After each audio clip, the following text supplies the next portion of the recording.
It's now time for Ermanni and Edwards with Maz, live on the Woodward Sports Network. Every day, 2 to 4 p.m. Starring Ryan Ermanni, Michigan great and former NFL baller Braylon Edwards, and of course, Tom Mazaway. Let's talk some sports. Hey, let's go! Wednesday show, December 20th, 2023. Ermanni and Edwards with Maz. Woodward Sports Network, woodwardsports.com, fox2detroit.com, or the Fox local app if you are watching live. If you're watching on YouTube, that is our bread and butter. Hit the subscribe button, coming up on 60,000 subscribers on this platform. Also, hit that like button for us. It helps YouTube push our content out to more people. Braylon Edwards, good afternoon to you, my friend. What's up, Mr. Ryan Ermanni? How you doing over there, buddy? I'm actually having a great day today. Good. Well, bring some of that good energy over here because I believe Maz, whatever he had the other day with the Krampus situation, man, it's rubbing off on me, man. As I say hello to Kool-Aid and Peace Spyback, man, I don't know. Like, everything is good, but I'm just in this funk. I understand the funk. Tom Mazaway will join us momentarily.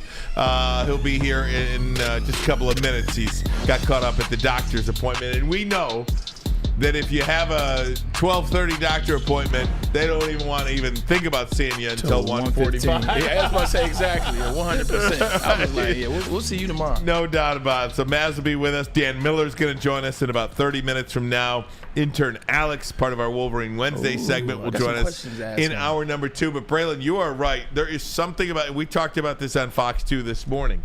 Derek Kevra brought it up. There is something about this feeling of being overwhelmed, being just having this chaos around us right now. You're getting to the end of the year. You're getting to the holidays. So many people just feel like they're done with everything. I'm telling you, man. I'm completely like zombed, man. I don't know if it's family, if it's relationships, it's work environments, it's talking about the Lions for the past 340 days or so. But I just think it's that time of the year where everybody is done with everything.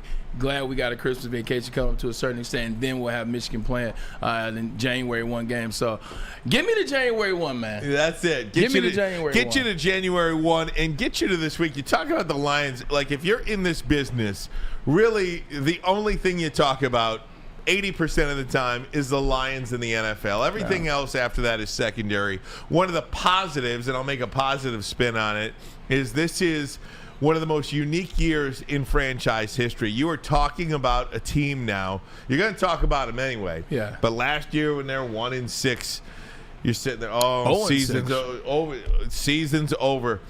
Over the years, you haven't even been able to talk about individual games. You've been talking about direction of franchise, and the fact that you could talk about the actual game this week and the position that the Lions are in, and watching other games around the NFL, whether it's Seattle and Philly the other night, whether it's San Francisco, Dallas, Minnesota and Cincinnati. You're watching teams around the NFL that directly impact what the Detroit Lions do.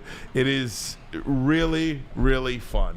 Finally, after all these years. I think also it's fun, too, because you look at these teams, and they have things going on. You look at the Philadelphia Eagles, Ryan, who are trying to limp to the number 1 seed in the NFC, or the number 1 seed in the NFC East. They're limping, though, Ryan. Like, they don't look like the same. Jalen Hurts is now calling out his teammates. The coach is not on the same wavelength as the players on the team. You look at the Dallas Cowboys, who one week they look one way, the next week they look another way. So what is going on with them? At least the Detroit Lions are showing you a form of stability that makes you feel good. They can win games at home. They win games when the line is up to par. This team has looked like, and we keep talking about it, looks like they're hitting at the right time.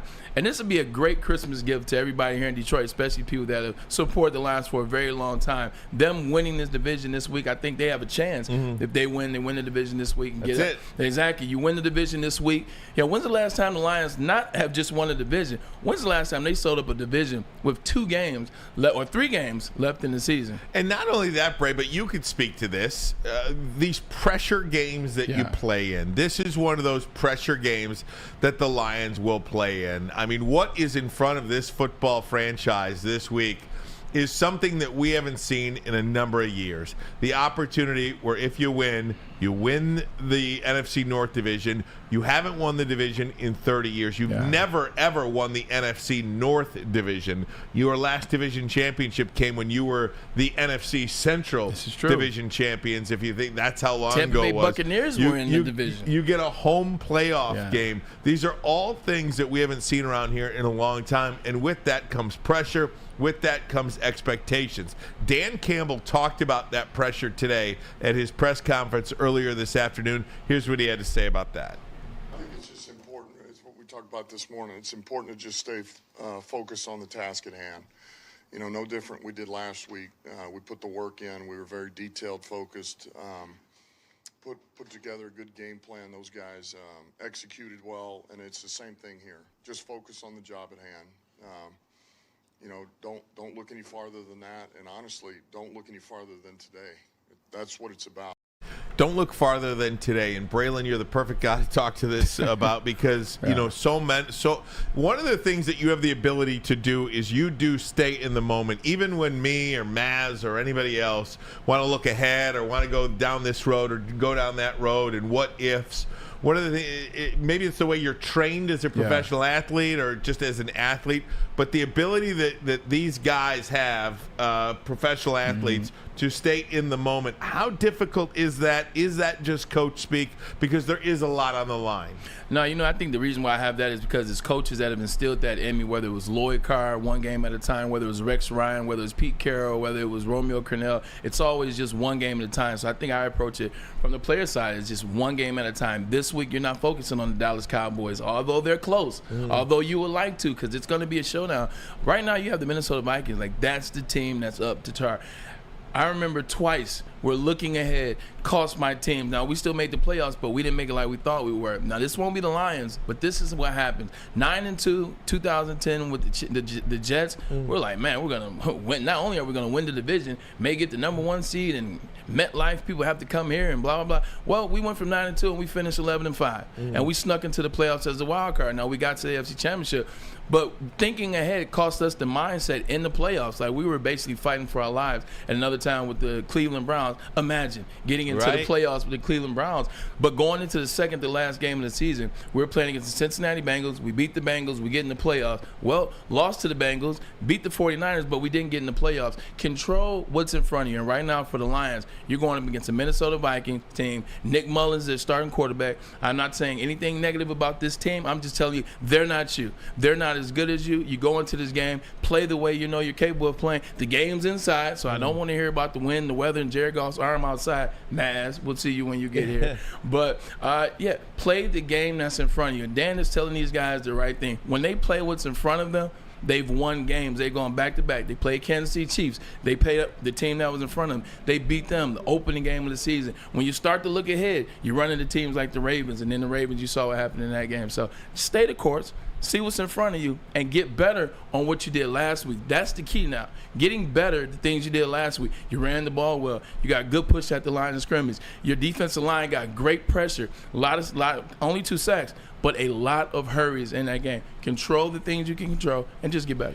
That's one of the areas that this team has had such an ability to do is compartmentalize wherever they are and achieve and get after whatever they're supposed to get after that particular week. They're a team that hasn't lost 2 straight games since October of 2022. That's over a full calendar year. That is a team that doesn't get too high and it doesn't get too low. It doesn't let one game beat them twice. They just come back. They're steady as they come. And again, I think that goes back to this head coaching staff as well. The head coach, the assistant coaches, guys who have been in this league before. They have been in the grind. They know what these players are going through each and every week. They know when to ramp it up, when to tame it down, and stay steady mentally, too, with the task at hand. Yeah, 100%. I mean, you got to take your hat off to this coaching staff, take your hat off to Dan Campbell, take your hat off to the players, because this is new for them. You know, look at a situation like the Eagles. Now, I know they got some injuries and things like that, Ryan, but each week they've taken a step back. This is supposed to be a team that's been to the playoffs the last 3 years in a row, got to the Super Bowl last year, were the number 1 team in the NFL for the better part of the whole year last year. They've lost 3 in a row. they can't pick themselves out of a ditch. They can't seem to figure out how to get better, how not to not close games at the end. The fact, and this is a team that they were in the Super Bowl last year. They were a preseason Super Bowl favorite over the 49ers and Brock Purdy and who's going to be quarterback. But the Lions have somehow stayed the course, and that's because of coaching, that's because of the players. And we talked about those coaches yesterday that don't get enough love. That staff that Dan Campbell put together, man, that's a hell of a staff, and it's only getting better in year 3. So let's talk about this ability as well to kind of stay in the moment, because it feels like, remember last year when they played Carolina on Christmas Eve? Oh, man. It was SOL, right? That was probably over the last 2 years, that was the one game I think that left you scratching your head. They just weren't ready to play that game. Over 300 yards on the ground, whether it was playing on the holiday, playing on the road, having the pressure. Nope. Same thing you said. It's looking ahead. Yeah. It was looking ahead, because if they would have won out, they would have gotten to the playoffs. They wouldn't have needed the situation at the end. They got to looking ahead, and they overlooked the team that wasn't good. It's probably going to have the number 1 pick, and that team ran the ball down their throat. So everything you said in the beginning is that game, looking ahead. And again, remember that game. That was a team that I think was 5-8 at the time. A team that was playing in Carolina, a team that was playing hard, a team that was playing for Sam a division, though, too. Steve Wilkes. Excuse me. With an interim coach, a quarterback that was on his way out. Yeah. That's right. I forgot about that. And they played hard. And again, so I look at that week, and I kind of compare it to this week when you're playing Nick Mullins. Let's be honest. There's nobody on that defense, right? Nobody in the city of Detroit that is waking up this morning and saying, we got Mullins this week. Right. This is going real. up against Mullins this week.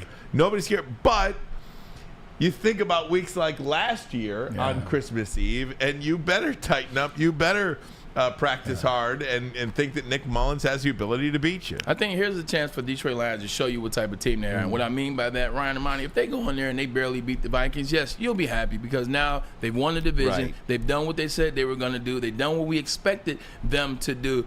But in the back of your mind, you're like, damn, they barely beat the Vikings? Now your expectations in the playoffs, they changed, correct? But if they go in there and they beat a team that you know the Lions are much better than the Vikings this particular season, you know they're coached better than the Vikings this particular season, and you know they're coming off a damn good game against the Broncos on Saturday, primetime. Once again, Dan Campbell winning on primetime.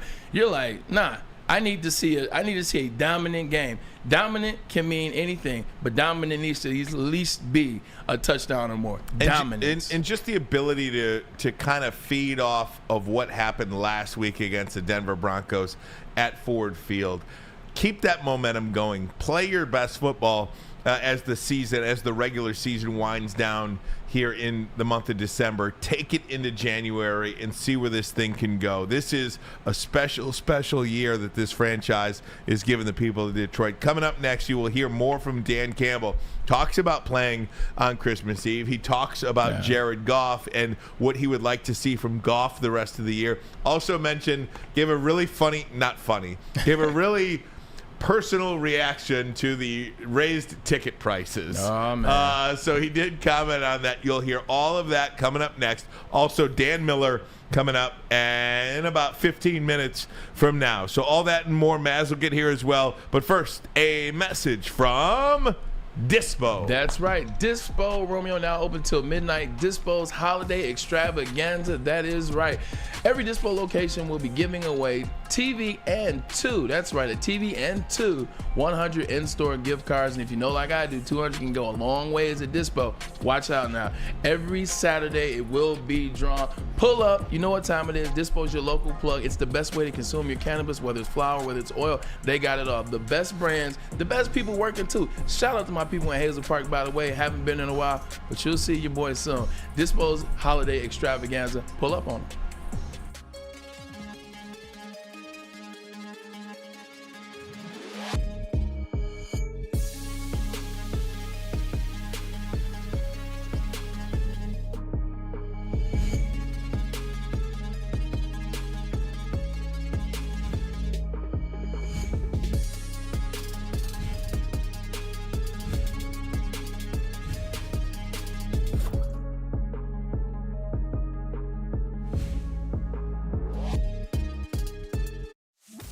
Join Woodward Sports' own Jeff Iafrate, along with special WSN guests for the most anticipated Lions season in decades. Filled with different surprises and expert analysis. You're not going to want to miss out. Go to our Woodward Sports YouTube channel on Sundays and tune in live from 9:30 to 11:30 a.m. What?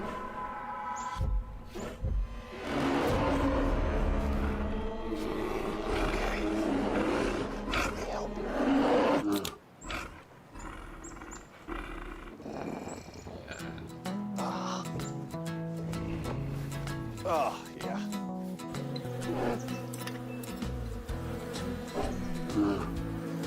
Nothing.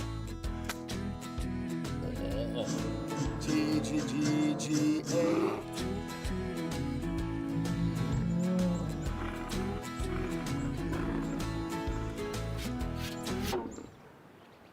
Oh, sorry. I forgot. There we go. Oh, cheers, buddy.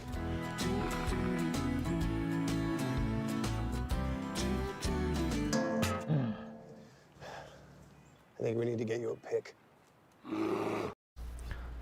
Dreaming of a new home but feeling the financial pinch? Mark White and Associates, your trusted real estate experts, are here to help. Mark White and his team will pay up to $5,000 of your closing costs. That's right, I said $5,000. Call Mark White and Associates today at 248-290-8242 or visit them at markwhitesales.com. Again, call Mark White today at 248-290-8242 and make your home buying dreams come true.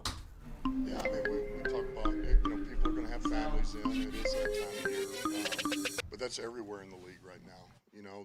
Everybody's got mom and dad and sisters, cousins, in-laws. And that goes with the territory. So you got plenty of time to see them after the game, and more importantly, when the season's done, and they'll all understand. And so I think that's always going to be a focal point. Doesn't mean it's easy, but that's what you have to do. Ryan Ermanni and Maz. Shout out to Maz, who's back in the building. What's up, Glad Maz? you're here, big guy. Shout out, Maz. He's very right. What happens around this time of year with the Christmas or the Thanksgiving, but now it's Christmas, what happens is when you play on these games, man, you got people that come in town, people that stay in town and wait for you to get back. You got to figure out tickets in Minnesota or tickets in Detroit for the following game, or how many people staying at the house, hotel reservations. Okay, well, we got to put auntie here, we got to put grandma here, we got to put Uncle James here, we got to put the brother nobody likes down the street from this hotel. There's a lot of things that are on players around that Christmas holiday because everybody wants to be around their family. Like every team that I played for, whether it was in San Fran, whether it was in Seattle, whether it was in New York, my family came to all the holidays. They were around. So getting those reservations together can be very distracting for a player on the team because you're trying to worry about what the hell the coverage is going to be when you play against the Vikings, but you're also worried about a lot of that travel, hotel, who's staying at the house, who's not staying at the house, who's pissed they're not staying at the house. So that is very key. So good thing he's addressing it and working with his players, because if somebody didn't say anything, you just think it's normal.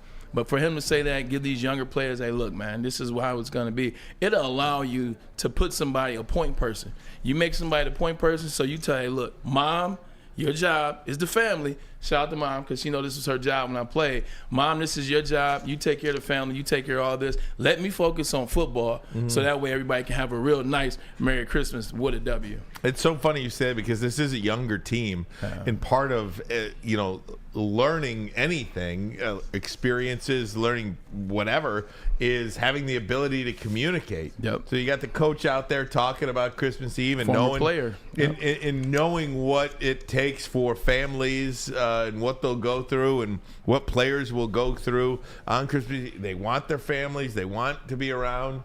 So I think talking about it is pretty good. Yeah, you don't want to be fielding phone calls during team meetings. You don't want to be fielding phone calls in between meetings and practice or lunch and at the facility or on game day. You got people calling like, now where's my tickets at? Where do I go? Do I go to Will Call? Those are things that really happen. Those are questions that I've had happen before.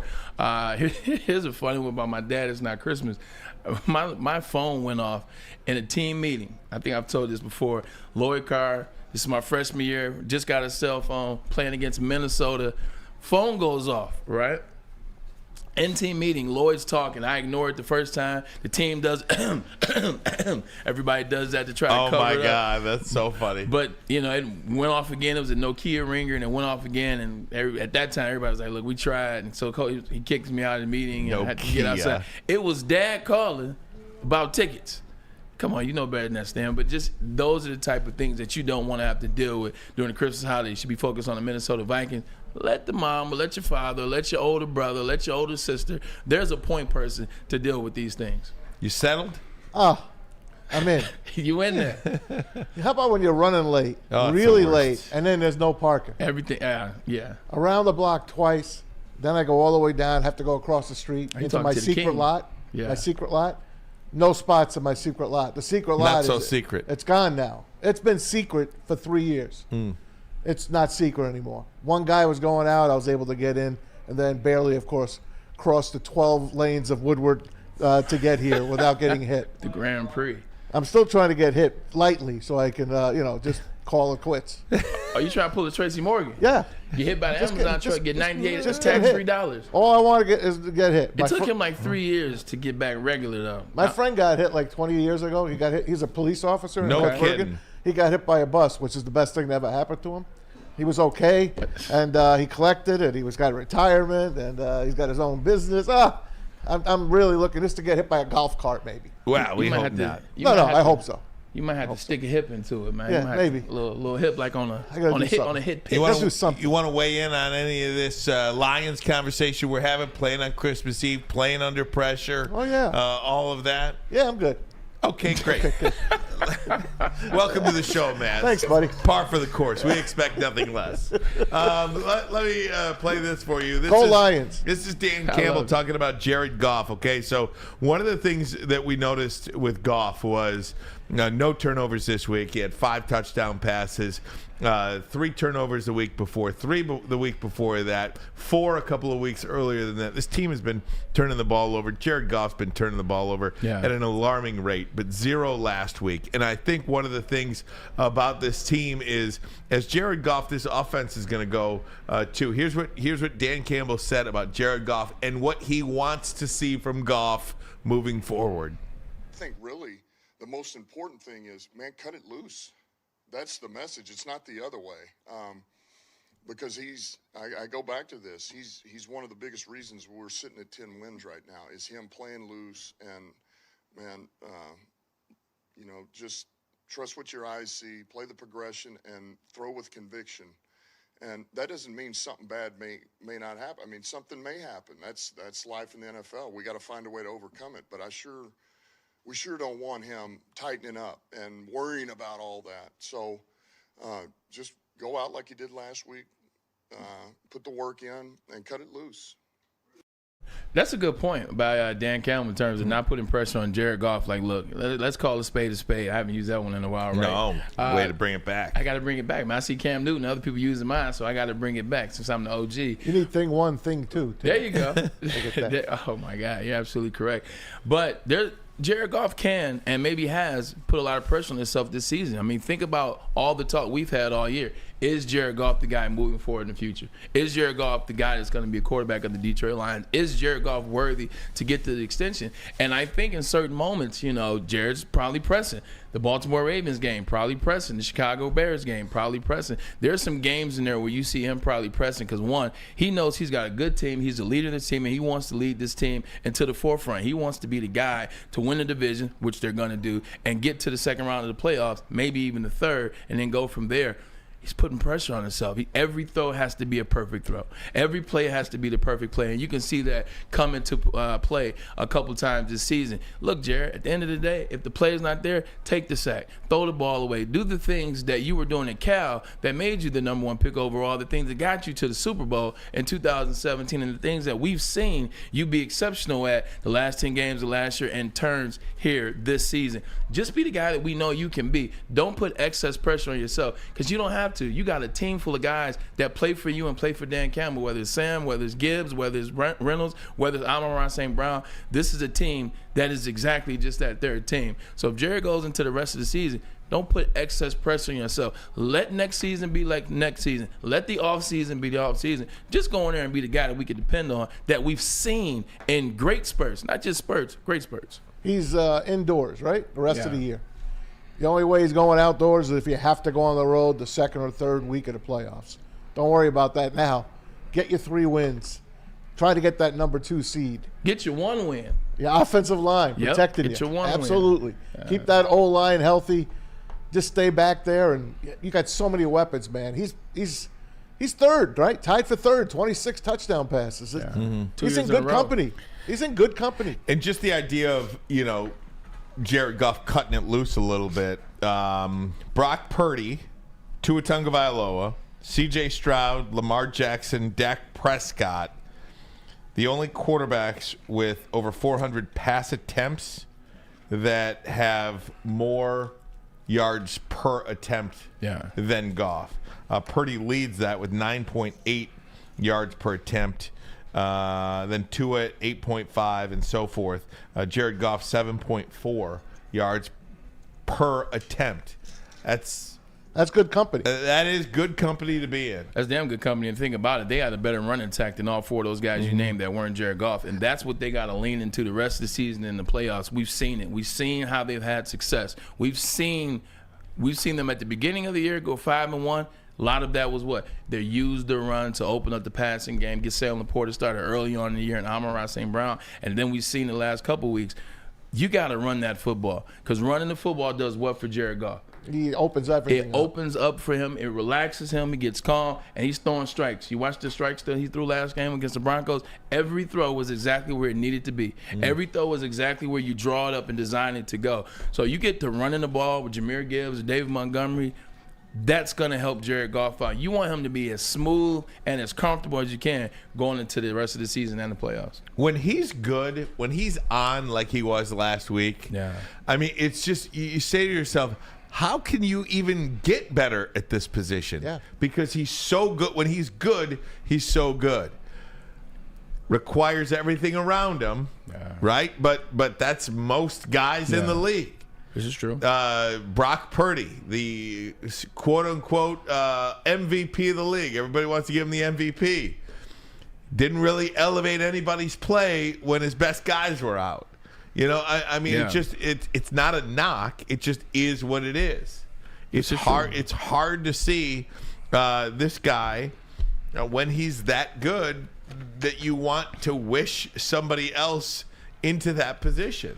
And I think also it's not only on Jared Goff, it's on Ben Johnson as well. It's on Ben Johnson when things aren't necessarily going right. It's on Ben Johnson to call the right plays to get Jared Goff back into a frame of mind. Look, offensive coordinators, they do it all the time. If the quarterback's not necessarily on for the day, get a couple quick screens to the wide receivers. You get a couple screens to the running back. You get a couple short throws. You get them into their groove. The same thing with wide receivers. The wide receivers aren't on for the day. They haven't dropped. Let's get the ball back into him. Let's get him some touches. Get him back going. You got to put him in the best spots. That's Ben Johnson's job. Make sure if Jared's having an off game, you get him back to being comfortable and being in rhythm. Amen to that. All right, guys, we're going to take a break. Dan Miller on the other side when we come back. But first, a message from Planet Fitness.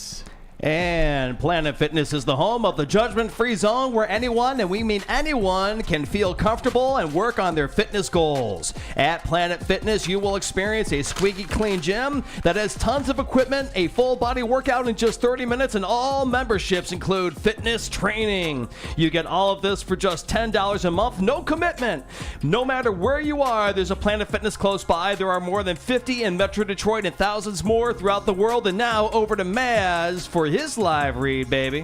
Oh, you know it. It is Christmas time, guys, and you haven't gotten everybody anything yet. There's some of you out there that haven't even started your Christmas shopping. Let me get you the best stocking stuffer in the place. It's called Jack Labrador, a brand new game that hit Detroit not too long ago. It's a brand new game. It's a takeoff on the rock, paper, scissors game. 2 new symbols, 3 new games, and it comes in this awesome, beautiful deck.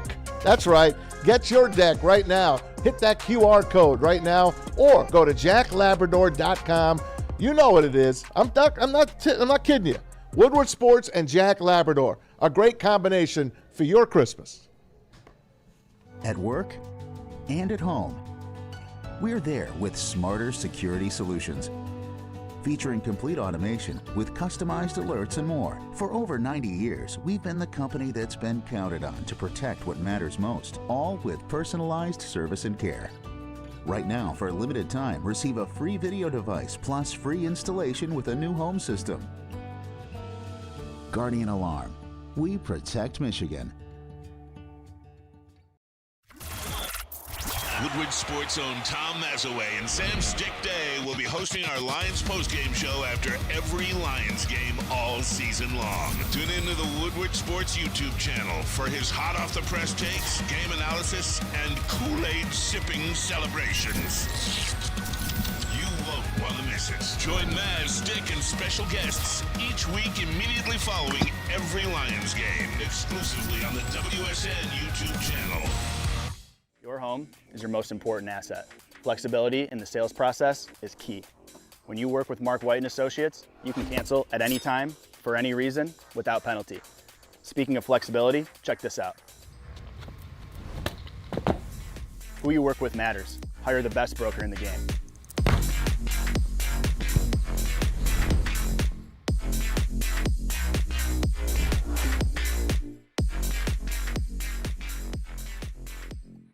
Hey, gang, when it comes to your pet, don't settle. Give your pet the best. That's why Premier Pet Supply is hands down Michigan's best pet store. Family owned and operated for over 30 years.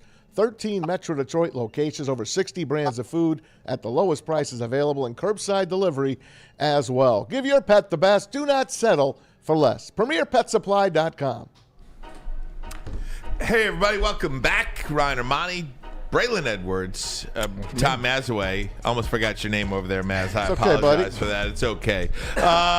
Let's bring in Dan Miller now, the voice of the Detroit Lions, and, of course, Fox 2 sports director Dan Miller. He's in that Zuckerberg bunker. Right. He's in the bunker with Mark Zuckerberg. That's right. No doubt. Dan, how you doing, my friend? Lot, waiting for an appointment. What's going on, boys? Hey, yeah, well, you know what? Lions going to Super Bowl. It's an exciting week for us, but have you considered, the game for yourself this week? I mean, you covered an 0-16 team, and I'm sure you have thought about a Super Bowl call and all that stuff, but just the ability to perhaps call a division championship for the first time in 30 years. Have you thought about that call at all? Oh, yeah. I mean, you definitely think about it. And it's, man, it obviously would mean a lot. And I go back to a Jim Schwartz quote that I loved. And I think it really was just a wonderful encapsulation of a singular moment. When they clinched the playoff spot against San Diego, and he sent his guys back out on the field, and he talked about that afterwards, and he said, there will be a time that we won't celebrate making the playoffs, but this isn't it. And I thought that was just such a wonderful understanding of what that meant. In other cities making the playoffs, let's face it, isn't a big deal. They do it, every couple of years, or in some cases, every year it seems. If you're Pittsburgh, Baltimore, New England for a time, teams like that, Kansas City. But that moment for Detroit was different, and I kind of look at this like that. This is a big moment. This is, if it happens, because I do respect the process, and I look at these games, and nothing's going to be easy about this. But if it happens, it's a big moment for the Lions. To have 30 years between winning divisions, to have no home playoff games at Ford Field. Yeah, man, I've thought about what this means, and I've always kind of brought myself back to earth by trying to remember that you do have to win, and you do have to finish this thing, and that's the most important thing right now. When Dan Campbell and Brad Holmes got hired, they were not responsible for the last 60 years of futility or the last 30 years of futility, but it is something that they wear once you become the head coach and general manager of the Detroit Lions. And to have that kind of pressure, and Dan Campbell talked about that pressure this week and staying focused and staying ready. I guess my question there, Dan, is the ability for these guys to kind of stay level and stay steady despite, what may happen or what may not happen till next week, whatever the case may be. Just their ability to stay steady, I find to be impressive. Is it not? I think it's the life they live. I think, if there's one thing that I've always been really impressed, amazed, interested in for football players is their ability to compartmentalize everything. Well, think Monday, the previous week doesn't even exist. And then on to the Ryan, I think you go back as recent as this past week against Denver. I mean, there was all sorts of noise outside, wondering whether or not this team had, kind of lost its mojo and, was Jared Goff the guy? And, all he does is put his blinders on and go out and career high with 5 touchdown passes. I think for these guys, it is just the way you have to be in the National Football League. You can't ride the roller coaster. You can't, live like we do in the media or like fans do, where you're up and down and good and bad. And, last day were a huge question. Now, they're back up in the power rankings because they're good again and beat Denver and things like that. You have to just kind of take every day as doing the best this is coach speak. Do the best you can with that day. Do the best you can with that meeting. Do the best you can with that rep in practice. And if you take care of all the little things one at a time, the big things take care of themselves. It is when you worry about the big things, I think you can even apply this to life half the time. It's when you worry about, big picture instead of where you are in that moment and where your feet are, that's when you get in trouble. Hey, Dan, I know Maz wants to talk to you about the young bucks on the team, so I'll let him have that. I'll go to the defensive side, and I ask you about that defensive line, Bruce Irvin out there, Josh Paschal, you see Romeo Okwara with the say. They look like a completely different defensive line when they played against that Broncos team that have been playing pretty good at the offensive line spot. Just talk about how they got going and how they looked in that moment last past week, last Saturday. Well, I mean, Braylon, that defense set the tone for that game. Yes. The offense took a little while to get going. And we've seen times this year where when the offense hasn't started quickly, all of a sudden they're down 7-0, 10-0, 14-0. And because that wasn't the case, the offense could just kind of find its traction and start moving, which they did with 5 consecutive touchdown drives and 6 out of 7 to close the game. So, man, I think a lot of the credit for that game, while the scoreboard might say offense, was the defense. Yeah. And I think they really challenged Russell Wilson to beat them. They were sending blitzes left and right. And I just think that they really thought that they could put the pressure on him and that he was going to have a tough time taking advantage of that. And the one thing that Dan Campbell said to me when the last thing we did in the week, recording the pregame show for the radio, he just talked about Cortland Sutton, and he said, basically, that's job 1, job 2, and job 3 is stopping him. Because that's Russ's guy. That's who Russ leans on. That's who Russ throws it up to. And Cam Sutton did a great job on him. There was a couple times, obviously, where he had to be out there by himself because they were blitzing. So I thought it was just a great game plan, and I'm really intrigued now to see how they deal with Nick Mullins because, do they go after him the same way, bring the blitzes, try to put the pressure on him, try to get him to make some mistakes like he did against Cincinnati, knowing that on the back end, if you don't get there, they got the best receiver in football, Addison's a hell of a player, and we all know Hawkins is a heck of a player. So to your original question, yeah, man, that defense did a heck of a job. Was great to see Paschal break through with a sack. We've been waiting for that. Need more of it. And obviously Irvin is a guy who's still got some juice in the engine, with his 11 to 15 snaps or whatever he ends up getting. So, man, more of that is what they need, and they're going to need that this week to not let that crowd explode and go crazy in Minneapolis. I want to show some love to a person, and I want you to talk about his play last week. He is a catalyst for that defense, man. He gets them going, and that's number 34. That is Anzalone. When he plays like that, I mean, this defense, they seem to respond different. I think Aaron Glenn has put him in great situations, especially last week, to make plays. Just talk about how he was in that game, how he's been all year for the Detroit Lions. It's another guy who had to just put his head down early in his career in Detroit because he heard a lot of people question whether or not he could play. Yeah. And including me. I'd be first to say it. Year here. Yeah, I mean, it'd probably be the first to tell you his first year he missed, tackles. And I think as the line in front of him has gotten better, he's gotten better. But look, they love Alex Anzalone. They trust Alex Anzalone. He gets people in the right place on that defense. we've talked about this before, but at the end of last year, he's out there at times with 5 rookies, trying to tell them how to play and where to go and what to do. And, Alex is really, in many ways, the glue that holds that defense together. He's got over 100 tackles. Second year in a row he's done that. Nobody for the Lions has done that in 6 years. So I think it's just there is a consistency to Alex.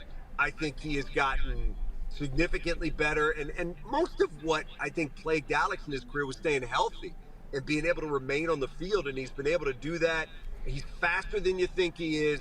He certainly dissects things. Yeah, he is. Gotten much better in coverage than I think he seemed to be when he first got here. So just his growth has been so important to this defense. And again, just the trust they have in him to lead those guys out there.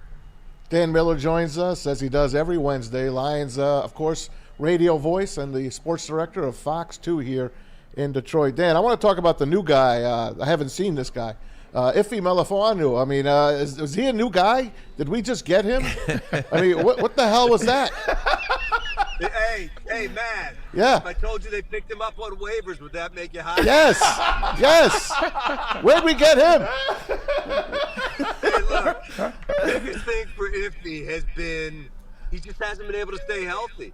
And, I mean, they said after the game, look, we wanted to get him out there earlier, but I think it was a hand issue that he ran into. His biggest problem has been availability. And now, we get to see here that he's making some plays.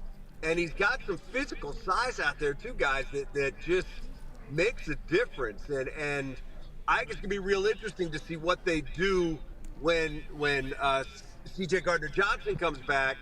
I'm not going to be surprised if we get back to those 3 safety looks that we have seen from Aaron Glenn often in the past. But, look, based on what we've seen in a couple weeks here from Melifonwu, it's exciting. And let's see where it goes from here. But they clearly drafted him because they thought he could play and moved him to safety because they thought he could play. And he's got some size and ability and can, again, dissect things. And we saw that. It's a great play he made inside the 5-yard line, knocking that ball out of the receiver's hands, just coming over the top and knocking it out of there after he had it. And, man, plays like that make you want to come back for more. So, yeah, let's see what he can do because that secondary is one that I think there are positions open where they're waiting for guys to make statements about what they can bring to the team. Hey, Dan, I do have a free agent for you. Justin Houston, released from the Carolina Panthers. Hey, 4-time Pro Bowler, linebacker. I'm just throwing it out there, man. I looked it up. I haven't looked at his tape this year. I know he had a half a sack. That's good. But I'm not sure.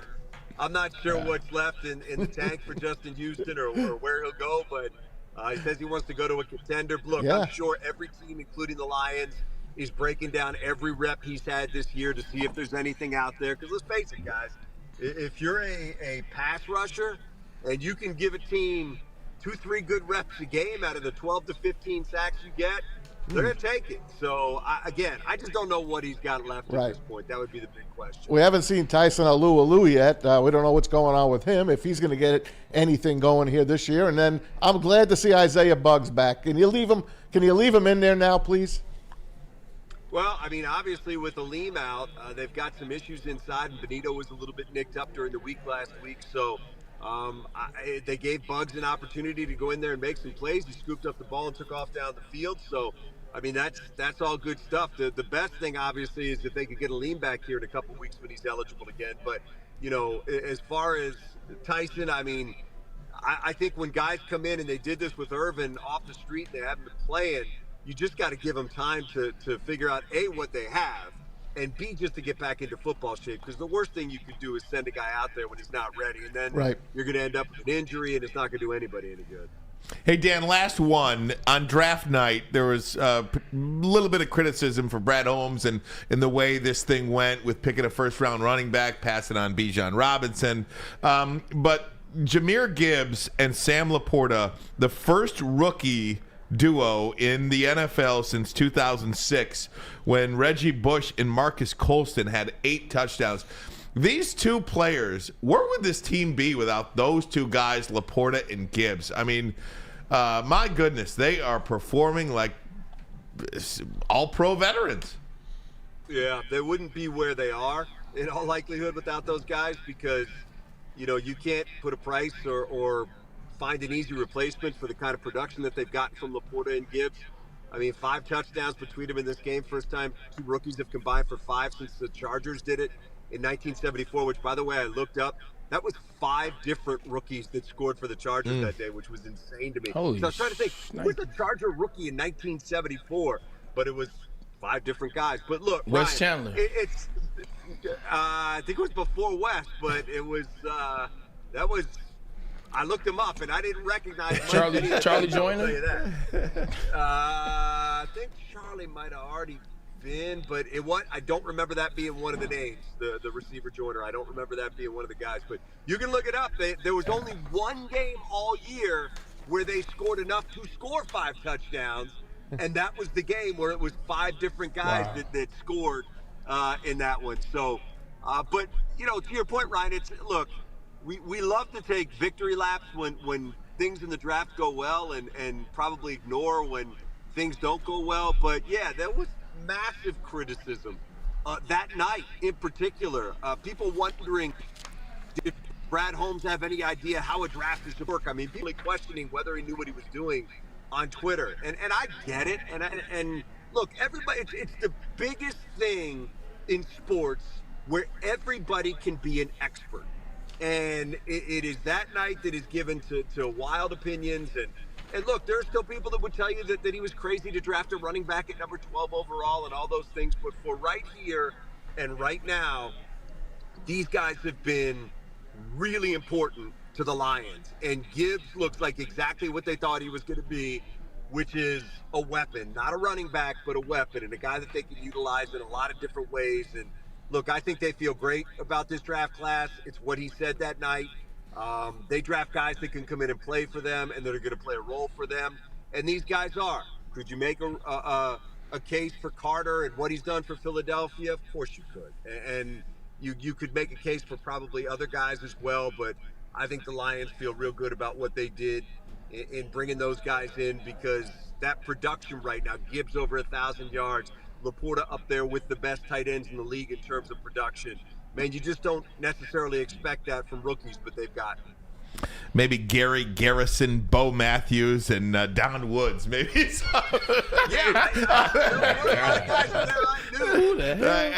Dan, enjoy the game on Sunday. I hope they don't make you wait another week to make that call of division champs. Thanks, buddy. We appreciate it. Thanks, Dan.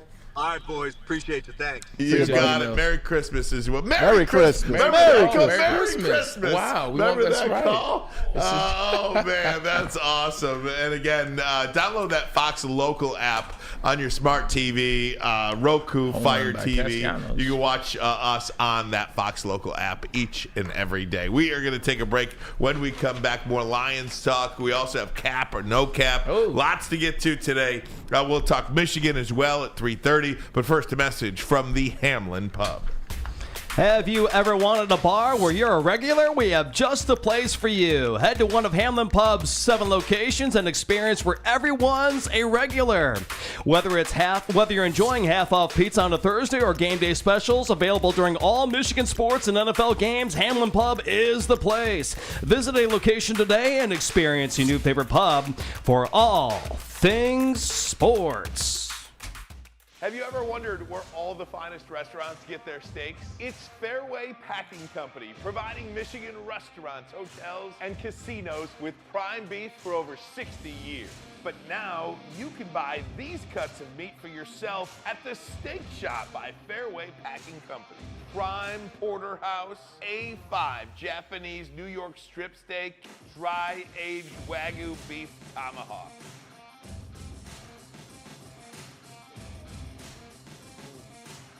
Delicious. Get to the Steak Shop today. Enjoy fine wine, have a private party, and get the finest cuts of meat anywhere.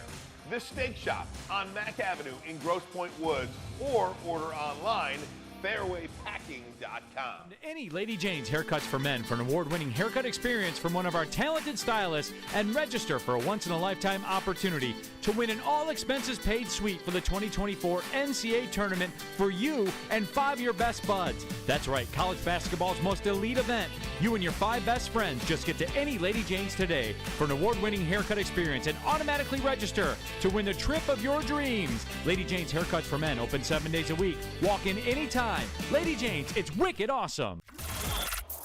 Woodward Sports' own Tom Mazaway and Sam Stick Day will be hosting our Lions postgame show after every Lions game all season long. Tune into the Woodward Sports YouTube channel for his hot-off-the-press takes, game analysis, and Kool-Aid sipping celebrations. You won't want to miss it. Join Maz, Stick, and special guests each week immediately following every Lions game, exclusively on the WSN YouTube channel. How would you like to win a $100,000 Vegas getaway? Take your friends and live it up in the city that never sleeps. It's the Cintron Energy. Drink it and live it. Purchase a 24-pack today and enter to win. Register at drinkcitron.com/Vegas and buy Cintron at your local Meijer store. Cintron, the healthier energy drink with great taste. Look good, feel great, and be the best version of yourself with Cintron. drinkcitron.com/Vegas. What do you tell fans who are taking this kind of their purchase blow? Yeah, Carlos, don't put me in that spot. Look, I'm not in marketing. I don't deal with ticket prices. I'm just trying to win games. And so I don't know, it is what it is. And I hate to say that, but there's nothing I can do about anything other than just try to coach and give us a winner. And that was Dan Campbell. It's his fault. Earlier today. Yeah, it's his fault because they're winning. Correct. Carlos Menara's asked him that question. And I understand, that is probably the timing of that couldn't have been worse. Like the week of your first division championship game, essentially, in 30 years. Yeah. You get those invoices, these fans, so you got to ask the question. And I understand from Dan Campbell's point of view. Look, he doesn't have anything to do with that. And no matter what he says, ain't going to change nothing anyway. And I use ain't for a fact. They should have waited. And I thought about it. You guys asked me that question. Like I said, I'm the former player. So for me, I'm kind of like, hey, they're winning now. You got the golden ticket. But this is true. I'm always had too. Just hit me up. I'll let you know. I got your back like you do. But what it is I agree with you guys. Like you look at when they drop, it's like, look, 2 weeks ago, you guys lost in an embarrassing game to Chicago Bears. And then the following week, you win. Now you're this much closer. This decides the division this week, and now all of a sudden it's, hey, well, if you want to put your ticket orders in, this is what it's looking like. They could have definitely, I guess, held off a little bit. They could have let the excitement of winning the division play out through the rest of this week, and then maybe next week sometimes, or even the final Minnesota game, maybe drop it before New Year's or right after New Year's. So they definitely could have, I guess, set it up a little different. Christmas is, Christmas is Monday?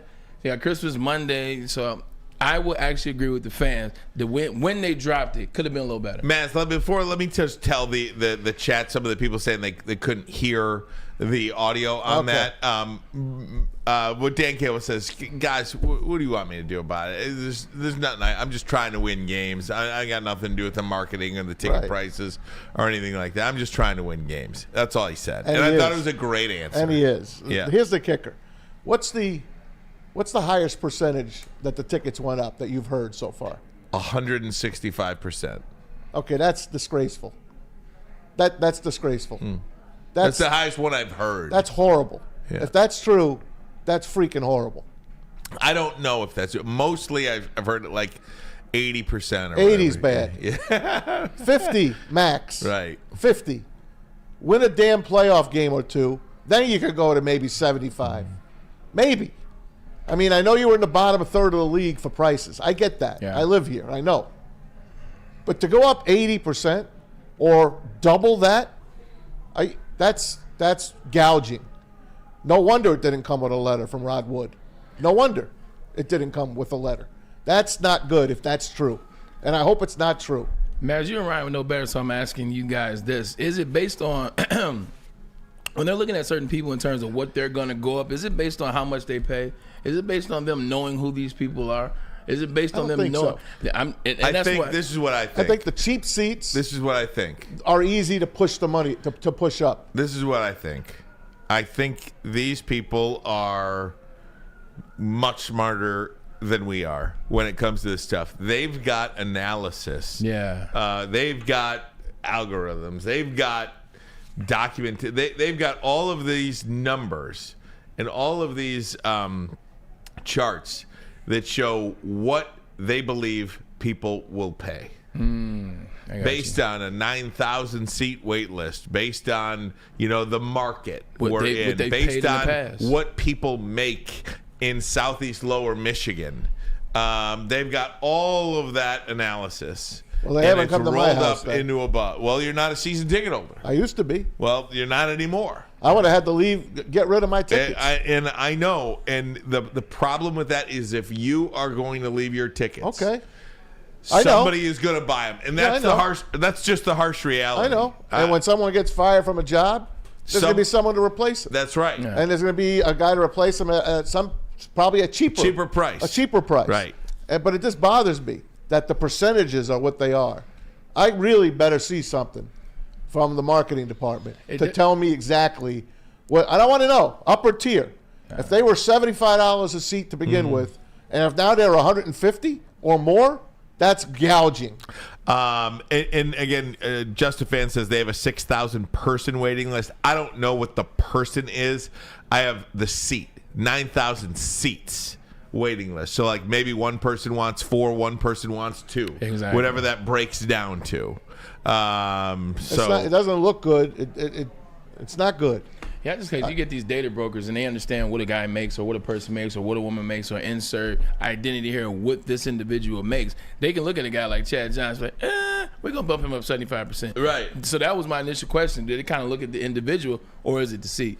Now, I don't think I got bumped up that much because I think being a new season ticket holder last year, I think my price was already jacked up compared to what somebody else was paying. I like that. So once they jacked you up as a new season ticket holder, They couldn't take you too much further. They couldn't take you too much further. Hey, pause. No, pause. Okay, man. I see you, man. Yeah. People around me with similar seats who may have had those seats for years prior, they were probably paying half of what I was paying. We should get the crack man last on. year, See what the crack man's paying. Yeah, he's going. He texted me today. He's going to Indianapolis, Of course he or is. not Indianapolis, Minneapolis. Of course he is. This week, and he's real emotional about the opportunity to win a division championship. Guys God like bless the crack man, they've been going to these games.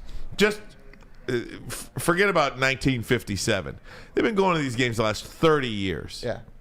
Yeah. For moments like How about this. the Uper man? The Uper Now his man. daughter Megan Stefanski Yeah. covered for her dad, which was a great story. Right. Crackman's dad, you think about these long-time Lions fans that have gone and spent their money and Spent their life. They spent their life for this football team. So hopefully they get that paid off this week in Minneapolis. Guys, we'll take a break. I want to ask you a question. Hopefully they don't gouge them. We've got a couple of things. Before we get to cap or no cap, Boomer Esiason said something about Brock Purdy and made a comparison to Brock Purdy that almost knocked me out of my chair when I heard it. So I'm going to ask it for about you. See what you guys think about that. And also, signing day is today. I'll talk about that as well. And cap or no cap. Lots to get to. But first, a message from Feldman. Feldman Chevrolet, Detroit's #1 Chevy dealer with 18 locations. There is a dealer near you, probably in your own backyard. All you got to do is go to feldmanauto.com and you can find out. Since 1996, Feldman Automobile has been driven to provide a fast, convenient, and first-class car buying experience. It's called the Feldman Advantage. Now do yourself a favor and take advantage. Where's the most convenient place to get that big fitness energy? It's Planet Fitness. Join today for just $1 down, $10 a month. With over 2,400 locations and equipment for every workout, you can get in, get energized, and get going. And with free fitness training and most clubs open 24 hours, everyone belongs in the judgment-free zone. So join today for $1 down, $10 a month, no commitment, cancel anytime. Deal ends Wednesday, September 13th. Join now at any Metro Detroit location. Hurry, offer ends soon. Join Woodward Sports' own Jeff Iafrate, along with special WSN guests for the most anticipated Lions season in decades. Filled with different surprises and expert analysis. You're not going to want to miss out. Go to our Woodward Sports YouTube channel on Sundays and tune in live from 9:30 to 11:30 a.m. college student struggling to study for her big exam. Then, she discovered Syntron, a healthy way for her to stay awake and focus. Jennifer frequently has chaotic days like this until she gets online, orders some Syntron, and finds her groove. April visited her local grocery store, purchased a case of Syntron, and entered to win the Syntron 100K Vegas giveaway. Pick up your case of Syntron today at any Meijer location or visit drinksyntron.com/Vegas and enter for the 100K Vegas giveaway. Hey gang, let me tell you about Outdoor Equipment Company, the official outdoor equipment provider of Woodward Sports. Michigan-grown, family-owned, bad boy mowers, tractors, steel handhelds, even weed whippers, Liberty trailers, Generac generators, SnowX plows, and salters. Outdoor Equipment Company has it all. You could buy it, you could rent it, 0% financing, delivered to your doorstep. OutdoorEquipCo.com, OutdoorEquipCo.com. Okay. Welcome back, hour number 2 of the program. We talked to Dan Miller earlier in hour number 1. Great stuff there. And if he thought about the call that he will make, not only for the Super Bowl, but of course the division championship in which the Lions can win this week on the field at U.S. Bank Stadium in Minneapolis. Can they win it just with a win? Who? The Lions? Or do they need help? No, just a win. Just a win. Just a win. Division. That's it. Win, and that's it. All right. Braylon Edwards, Tom Mazaway, we got Pete Spivak, we got Detroit's Kool-Aid, Brandon Dent with us as well. Get well, JB. Get well, JB. Yeah, JB, you know JB's at the club. Thank Club you. Med. See, finally, everybody gets absolutely hanging out. Remember Club Med back in the day? I do. I heard about it. I've never been to Club Med, but I've heard I of could Club picture Med. you at Club Med I back probably in the would have day. done okay. You would have. Earlier this morning, I heard Boomer Esiason, CBS Sports, I love Boomer. popular radio show in New York, longtime quarterback for the Cincinnati Bengals and the New York Jets, very successful, made it to a Super Bowl. He said, it almost knocked me off my chair, that Brock Purdy was Joe Montana. He is Joe Montana. He believes Brock Purdy is that good. And he doesn't know what needs to happen for people to wake up and understand how talented this guy is, just how good this player is. The success that the San Francisco 49ers are having, yes, they're a very talented team, but would not happen if Brock Purdy wasn't their quarterback. And compared Purdy to Joe Montana. So Joe Montana had, Jerry Rice and Roger Craig and John Taylor and all these guys. Yeah. So when he explained it, it didn't hit me as much as it did initially. Mm-hmm. But do we just sell guys like Brian? Now he hasn't won a Super Bowl yet either, so I'm not putting a crown on him just yet. But do we just sell him short because he's a 6th or a 7th round pick? I think in this league we put too much emphasis, to your point, on first round. You got to be first round, not even second round. You look at guys that get past the second round, it's like, I don't know about this guy. It has to be a guy in the first round. And I think we look at the success of quarterbacks at the end, but we don't pay attention to when they started. Joe Montana is not a first-round quarterback. He's not a second-round quarterback. He's a third-round quarterback that had a brilliant mind. They figured it out once he got Bill Walsh. People didn't realize how good he was at memorized. I think they say he memorized the playbook in like 2 days. Bill Walsh? I was saying it in my head. He's a third-round draft pick, and this is back in the day. So, when you look at it from that standpoint, you start to look at when Bill Walsh came, the plays that he put around him, whether it was on the defensive side, Ronnie Lott and those guys, or whether it was Roger Craig, what happened to the offense when they got there, and Jerry Rice and John Taylor. Like, this very much could be that situation. A lot of people are going to push back. Man, he's not Joe Montana. We're not talking about Joe Montana that won 4 Super Bowls. We're talking about how efficient Joe Montana was in year 1, year 2, year 3 with Dallas Clark. And once that thing got built and they won the Super Bowl in 1981, it took them 3 years. So you look at it from that standpoint, I don't mind the comparison at all because we've seen Brock Purdy over the last year. We've seen him get better and better and better and better. Yes, he has Christian McCaffrey. Yes, he has Brandon Ayuk. Yes, he has Debo. And yes, he has Trent Williams. But you're going to have guys like that when you're going to win the Super Bowl. You're going to have players like that to challenge, like the 49ers are challenging. He's not missing throws. He makes Kyle Shanahan's offense look even that more elite. Before Kyle Shanahan, when he had, whether it was Jimmy Garoppolo or whether it was Trey Lance for a game or two, obviously one isn't fair because it was a rain game, etc. But you've seen other quarterbacks come in there and they haven't had the efficiency of what Brock Purdy has looked like. Even when Kyle Shanahan was doing this with the Falcons.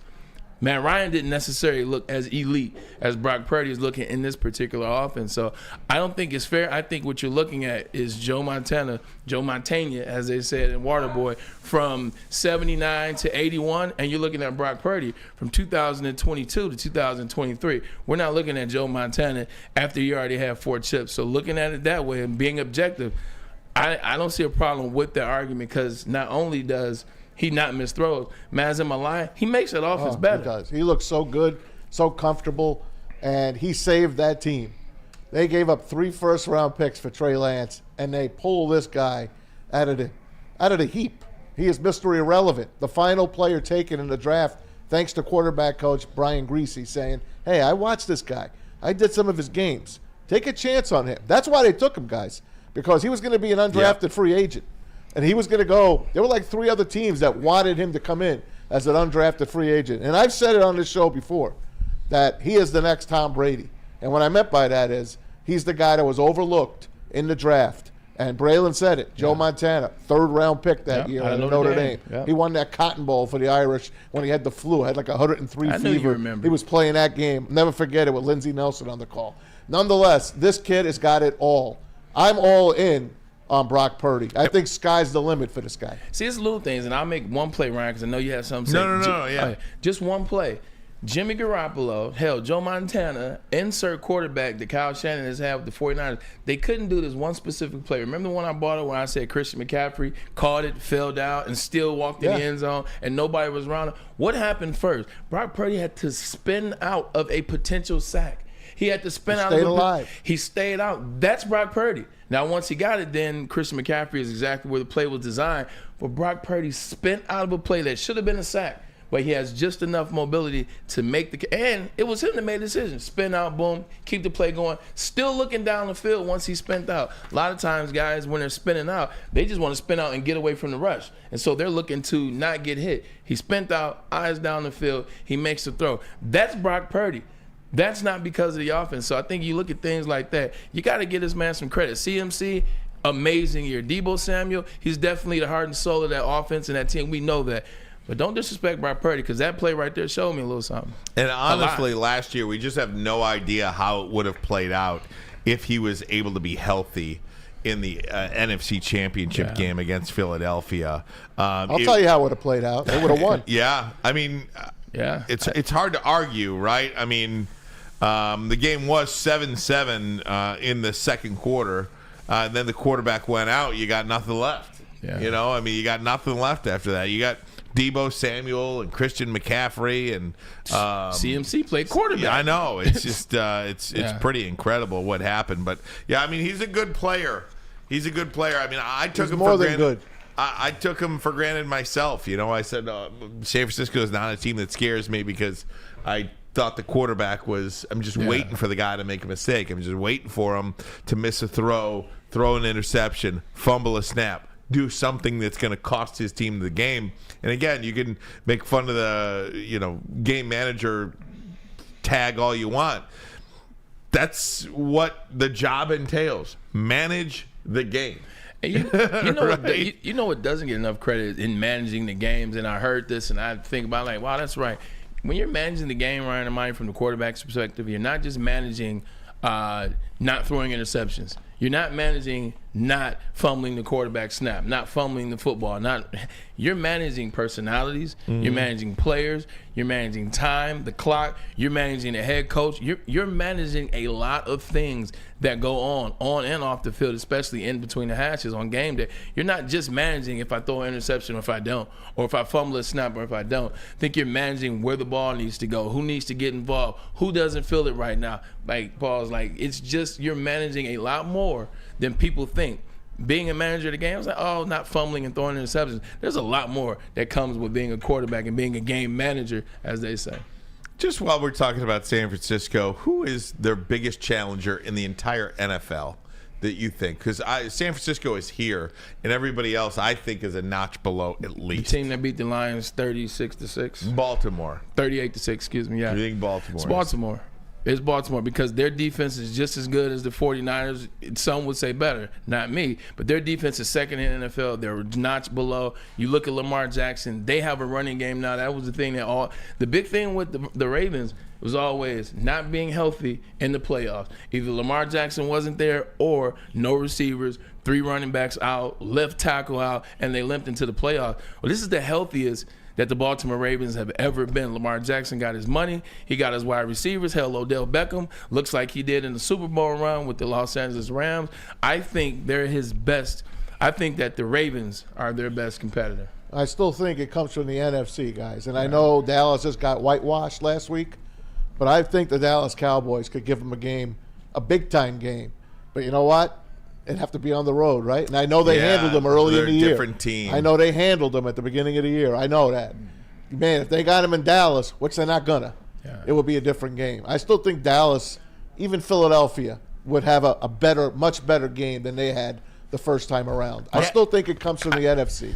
Dallas is, for me, Ryan, it's just a mental thing. Yeah. Yep. I think Dallas has a mental thing over themselves and the 49ers. That's why I can't choose them. Dallas, anybody else, I think Dallas can figure it out. Anybody else, I think Dallas can figure it out, especially down in Jerry's world. But something about those damn 49ers, like they get nervous, whether it's forgetting how much time is on the clock at the end of the game, whether it's not being able to pass the ball, whether it's lining up in one of the worst plays I've ever seen and getting Ezekiel knocked out of bounds at the end of that game, whether it was this year, the 49ers game. There is a mental block between the 49ers. They are just not the same team when they play them. They're such a hard team to analyze. Yeah. They're 7-0 at home, 3-4 on the road. That's not good. And you're telling me that if both teams, if Dallas wins out, if Philadelphia wins out, Philadelphia wins the tiebreaker and they get the division. That means for Dallas to win the Super Bowl or to go to the Super Bowl, they'll have to win 3 road games. That's tough. If you're telling me Dallas got home field advantage, I'd say they're my Super Bowl pick. Yeah. But you're telling me they have to win 3 road games where they're 3-4. This is 7-0 at home, 3-4 on the road. It's just a really tall task. It's a tall ask. It's a big ask to say Dallas is going to go through and win the NFC. Yeah, you talk about following your eyes and believing what you see. I mean, like that's one of those situations, man, where it's like, okay, 3-4 on the road, different team. What am I looking at? But it's the Dallas Cowboys. People want to find a way to say that they can get it done on the road. I just haven't seen it out of this Cowboys team. They got one playoff win. They got one playoff win on the road since the last Super Bowl. I think in 1994 they got one in the modern era, and that was last year to the Tampa Bay Buccaneers. Yeah. To the Tampa Bay Buccaneers who were 8-9, by the way. So it just is what it is. I mean, you've seen what it is. Yeah. You can't. I can't argue. So what is it? It is what it is. It is what it is. It is. Shout out to Cameron and None of us That's really right. know a thing, do we? No, we don't. We're all guessing. Guys, we're going to do cap or no cap. We'll do it next. But first, a message from Swiss. Do you have football on the brain? It's already been an awesome fall with college and pro football this year. Fall is also the perfect time to shop your home and auto insurance. Shop it like a pro with Swiss Insurance. They cover Woodward Sports Network, and they should be covering you too.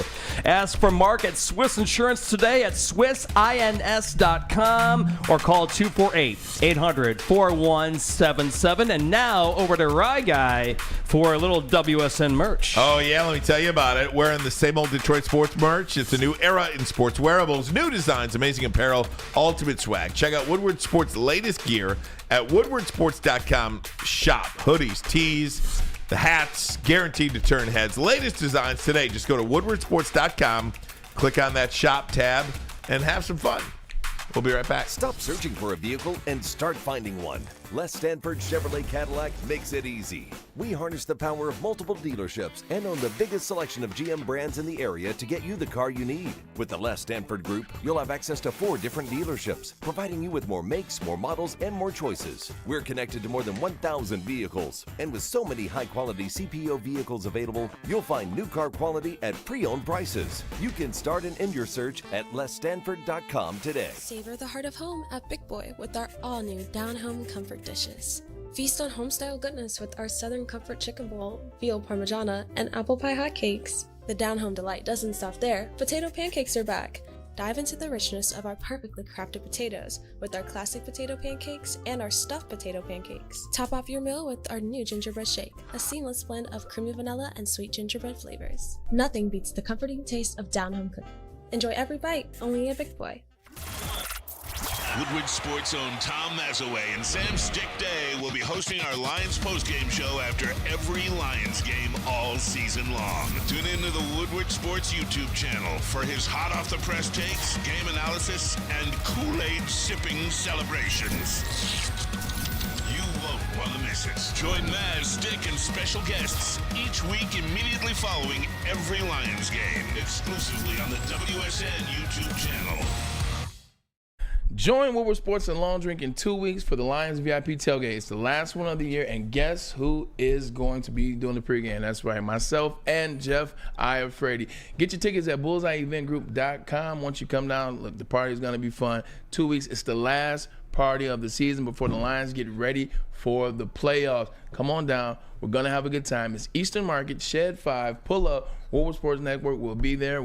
Hey, Matt, you're probably going to be there too as well, right? You're going to have a show up?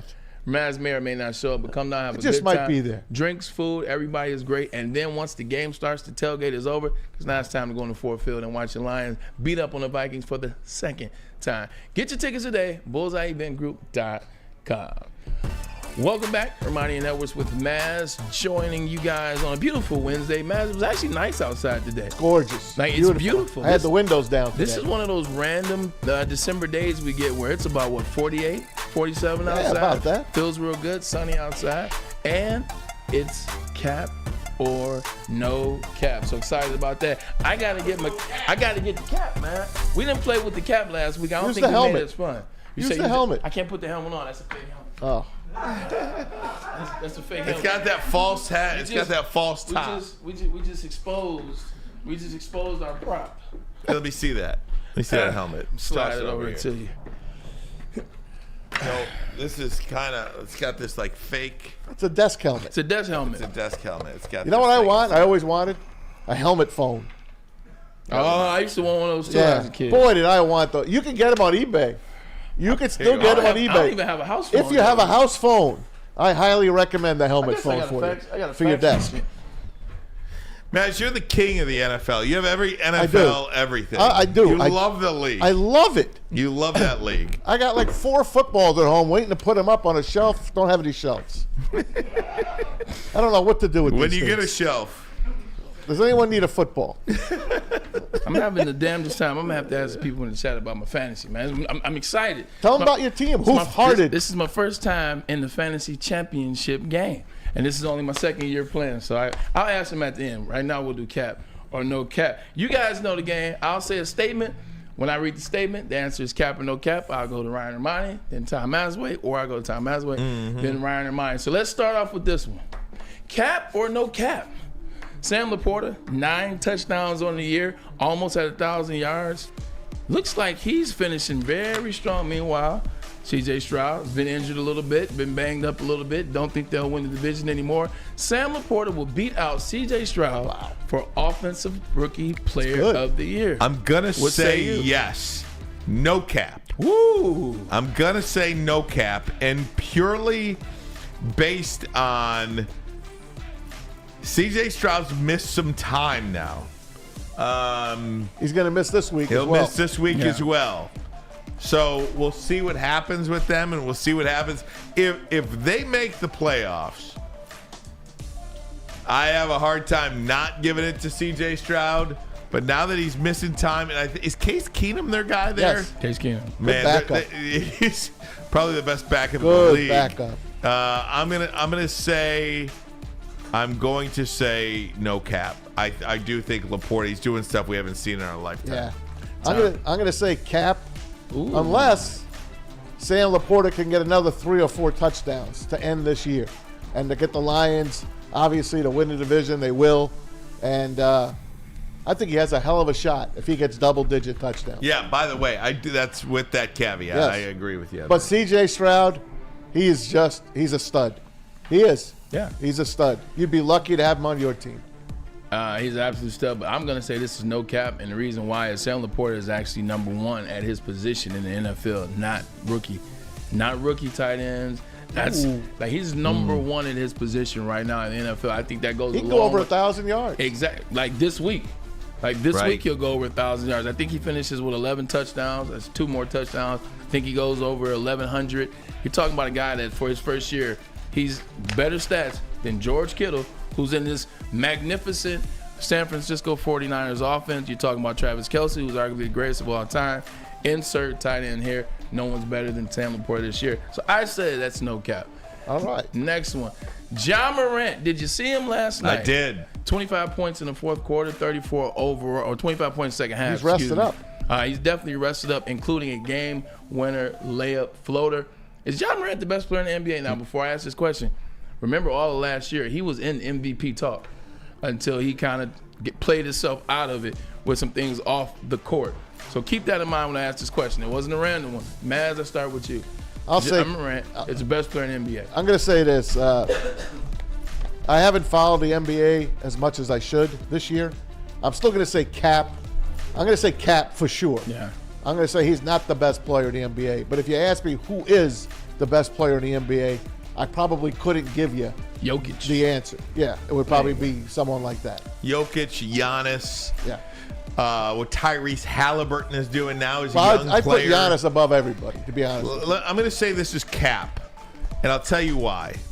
LeBron James at 39 years old is still the best player in the league. If you watch LeBron James play basketball, you take what he's doing for granted. It is unlike anything we've ever seen in the league. I say LeBron James is still on this in 2023, 2024. Every game he plays, he's the best player on the floor. LeBron James, best player in the NBA still. Even though I don't mind this question, I asked it wrong. What I should have asked is Ja Morant the most exciting and electric player in the NBA? Kool-Aid, I want you to answer that one real quick. Is Ja Morant, I'll give you a separate question, is Ja Morant the most exciting and entertaining player currently in the NBA? Man, after seeing what he did when he came back, first game back, it kind of looks that way, man. It's a reminder. It is. You know, to be able to step kind of fresh off the suspension, have a really good game, and hit that game winner. It was like you said, man, storybook ending. Here's a way to ask that question, Braylon, to me, just as I'm thinking about it right now. You're starting a team, you get the first pick. Any player in the NBA. There you go. Who are you picking? Ja Morant.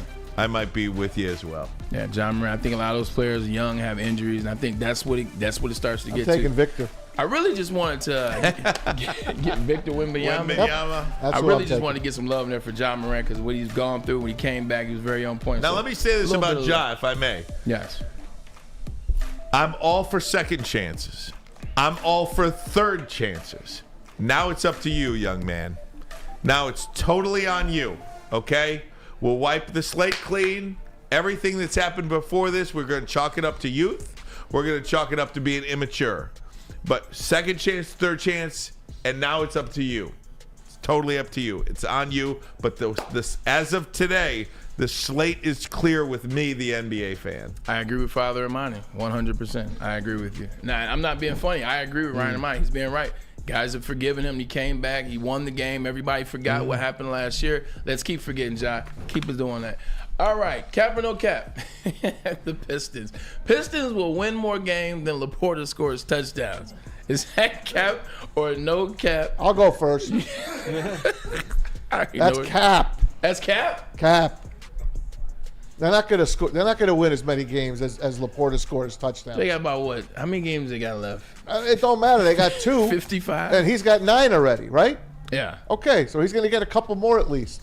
They're not passing that. It's no cap. It's no cap. No, it's cap. It's cap. It's cap. It's cap. It's cap. That's what I said. Yeah, you're right. You're right. The Pistons, Laporta has 9 touchdowns right now. If he doesn't score another touchdown for the rest of the year, the Pistons have to win 7 of their next 56 games. What's left? They're 2-24, so it's 26. Sheesh. So they've got 56 games left. They've got to go 7-49 in their next 56. No way. There's no way. That's cap. And while we're at it, may I stick something up here for a minute? By all Pete, means. you got that tweet that I sent out earlier today regarding Perfect the Pistons? timing. While I'm talking about the Pistons, Braylon, I just want to highlight. By the way, when you take hashtag all of it off the screen. when you hashtag the Pistons next time, hashtag Detroit basketball. Okay. Because then you'll get the Piston logo. What you're seeing on the screen right now, if you're watching on YouTube or if you're watching on Fox Local, however you're watching, is from the year 2020-2021 season, the records of Cleveland, Orlando, Detroit, and Houston. Cleveland, Detroit, Orlando, Houston. Cleveland, Detroit, Orlando, Houston. Cleveland, Detroit, Orlando, Houston. This is just from 2020 to 2021 and on. Cleveland went from a 22-win team to a 44-win team to a 51-win team. Since 2020, Orlando has gone from a 21-win team to a 22-win team to a 34-win team, and now they're 16-9. The Houston Rockets, a 17-win team to a 20-win team to a 22-win team, and now they are 13-11. The only team on this screen right now that was as miserable as Detroit in the 2020 season and in the years after that there's one team in the league that didn't get better, and it's your Detroit Pistons. How they can continue to allow Troy Weaver to do his job. Ooh. I got nothing. This is a results-oriented business. These are the teams that were in the Pistons boat just 4 years ago. Not 16 years ago, not 20 years ago, 4 years ago. These are the organizations that were in the same boat. Nice job, by the way. These are what those organizations have done in the ensuing years. And there's one team on there that hasn't gotten better. In fact, they've gotten worse. Yeah. Much worse. Last year was the dump year. This year looks like it's worse than that. So how many did they win last year? Just wanted 17. to highlight that for you. Oh my God! Sorry to you're mix good. up your cap or no cap. Trust me, bro. You're But there absolutely you go. fine. Yeah. You're perfectly good. Jalen Rose for GM. Anybody? Any takers? Any takers? I don't on think that? he would take it. I'm just joking. It's He not loves- he just the loves the GM; Pistons. it's the whole organization. Bring back it's Joe the, Dumars. the scouting department. It starts at the top. It starts at the top. Absolutely. Throwing money at a thing doesn't make that thing better. Like just because you throw money Right. at a thing, hey, here's all the money, take all this money, take all this money. It doesn't matter if you have somebody at the top, not there, boots on ground, really getting into the, hey, look, this isn't acceptable. It doesn't have if you have a GM that keeps making similar mistakes. It starts at the top. Sorry. You're good. 3 minutes over for a break. Let us sit tight. More cap or no cap next. We'll go around the NFL. We'll talk to intern Alex. We got a lot to get to. But first, a message from Guardian Alarm. They're your local security experts. Have been for over 90 years. You see that black and yellow sign out in front of your house that tells the bad guys one thing. Stay out. Whether you are at home or on the road, they're 24/7 professional monitoring, customized solutions from real experts, and technology backed by people means you are backed by the best. Call this number right here, 1-800. Stay out. That number again, 1-800. Stay out. Call them today. Tell them Woodward Sports sent you. Stay out. Now, coming to Woodward Sports, Woodward and Main Street, the Woodward Sports Network Detroit Lions show. Catch Gabrielle D. Phillips, Matt Broder, and Terry Foster for all the latest news on your Detroit Lions every week. Only on the Woodward Sports Network YouTube channel and woodwardsports.com. Calling all landscapers. This is Darren McCarty. I'm at Outdoor Equipment Co. How would you like to landscape like a legend? How about a bad boy zero turn? And even a chainsaw.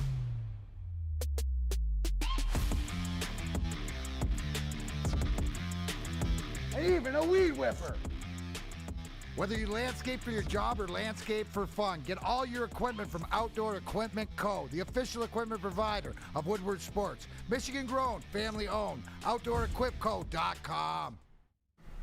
Hey guys, for the next 2 weeks, listen up. Left Stanford Chevrolet in Dearborn. You ready for this? Left Stanford Chevrolet in Dearborn on Michigan Avenue.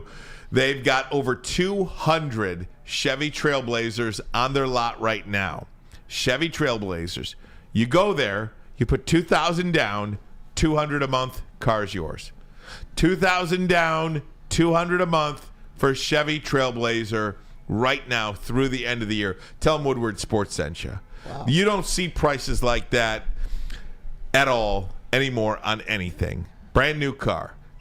$2,000 down, $200 a month, Chevy Trailblazer. For more, LesStanford.com, LesStanford.com. Find new road. Find them. Again, Les Stanford Chevrolet in Dearborn. Tell them Ryan sent you. Tell them Ryan sent you, or Intern Alex, who just walked in the building. Intern Alex, we'll see you in a second. What's the deal? Let's get through Cap and No Cap so we can get Intern Alex up here and talk a little about this Michigan-Alabama game in the Rose Bowl. Cap and No Cap, Lions will finish with the number 2 seed. Cap. That is Cap. I do anticipate them losing one more game over the next 3. Whatever one that is, I don't know. It's probably going to be Dallas. I'll just go with the percentages. Dallas is a completely different team at home than they are on the road. 7-0 at home. So I'm going to go Cap. I think they will absolutely, obviously, get the 3 seed. But that's where they go. Come to me, man. Tom Mazaway, here you are. I got a hunch. You got a hunch? I got a hunch. What's the hunch? I got a hunch that they turned the corner last week, and they're going to get on a roll. No Cap. They're getting the 2 seed. They're going to beat Dallas. They're going to beat Minnesota this week. They're going to beat them close. They're going to beat Dallas in overtime on a Saturday night before New Year's Eve. And then they're going to blow out the Vikings on the last day of the year in front of the Ford Field faithful. They're going to have a week off. They're going to come back and play. They're not going to have a week off. They're going to have to come back and host somebody. I don't know who that is yet. Maybe the Seahawks. Maybe the Rams. They ain't going to be the Vikings because they're going to eliminate the Vikings. No Cap. The Lions are going to be number 2 seed in the NFC this year. And they would have been number 1 had it been for the 49ers. In the AFC, they'd probably be number 1.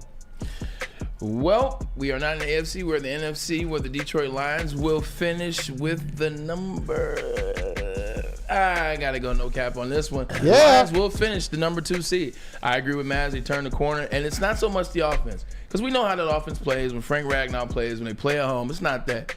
It's that defense. The defense looked different. We talked to Dan Miller a second ago. That defense really looked different. Anzalone, Aaron Glenn, in terms of his game plan, how he went after Russ in certain moments. And Cam Sutton, you saw how he played. CJ, GJ may or may not. We'll figure that one out. So I think they're going to go number 2 seed. Yes, sir. I hope I'm wrong on this one. I hope I'm wrong on this one. I'm going with the Lions. I hope I'm wrong on this one. Number 2 seed. Change your mind right now. Here we go. Basketball play. Old man Harden. Let me ask you this, Kool-Aid. James Harden's recent success, is it sustainable, or is this one of those players that when they're you saw what he did last night, 4 3-pointers in the 4 back-to-back 3-pointers in the fourth quarter. I think he finished with a hell of a night, 8 3-pointers in total. But is this one of those moments where guys that are really great, which he was at one point, sometimes they have flashbacks, or is this going to be sustainable? I don't know how sustainable it's going to be on a consistent basis. I believe we're going to see him definitely have those types of performances from game to game, but probably not sustainable.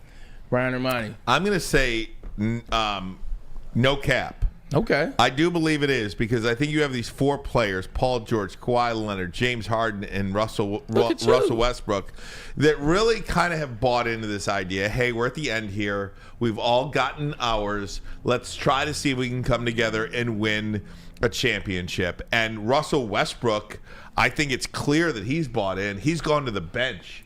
But celebrating. Right? No, it happened exactly, too. Yeah, exactly. So I think they've all kind of bought into where they are in their careers, what they've done over their careers, and now it's go time. It's now or never for these 4 players together. Look at you, Ryan Ermanni, knowing some stuff. Okay, Maz. I say Cap.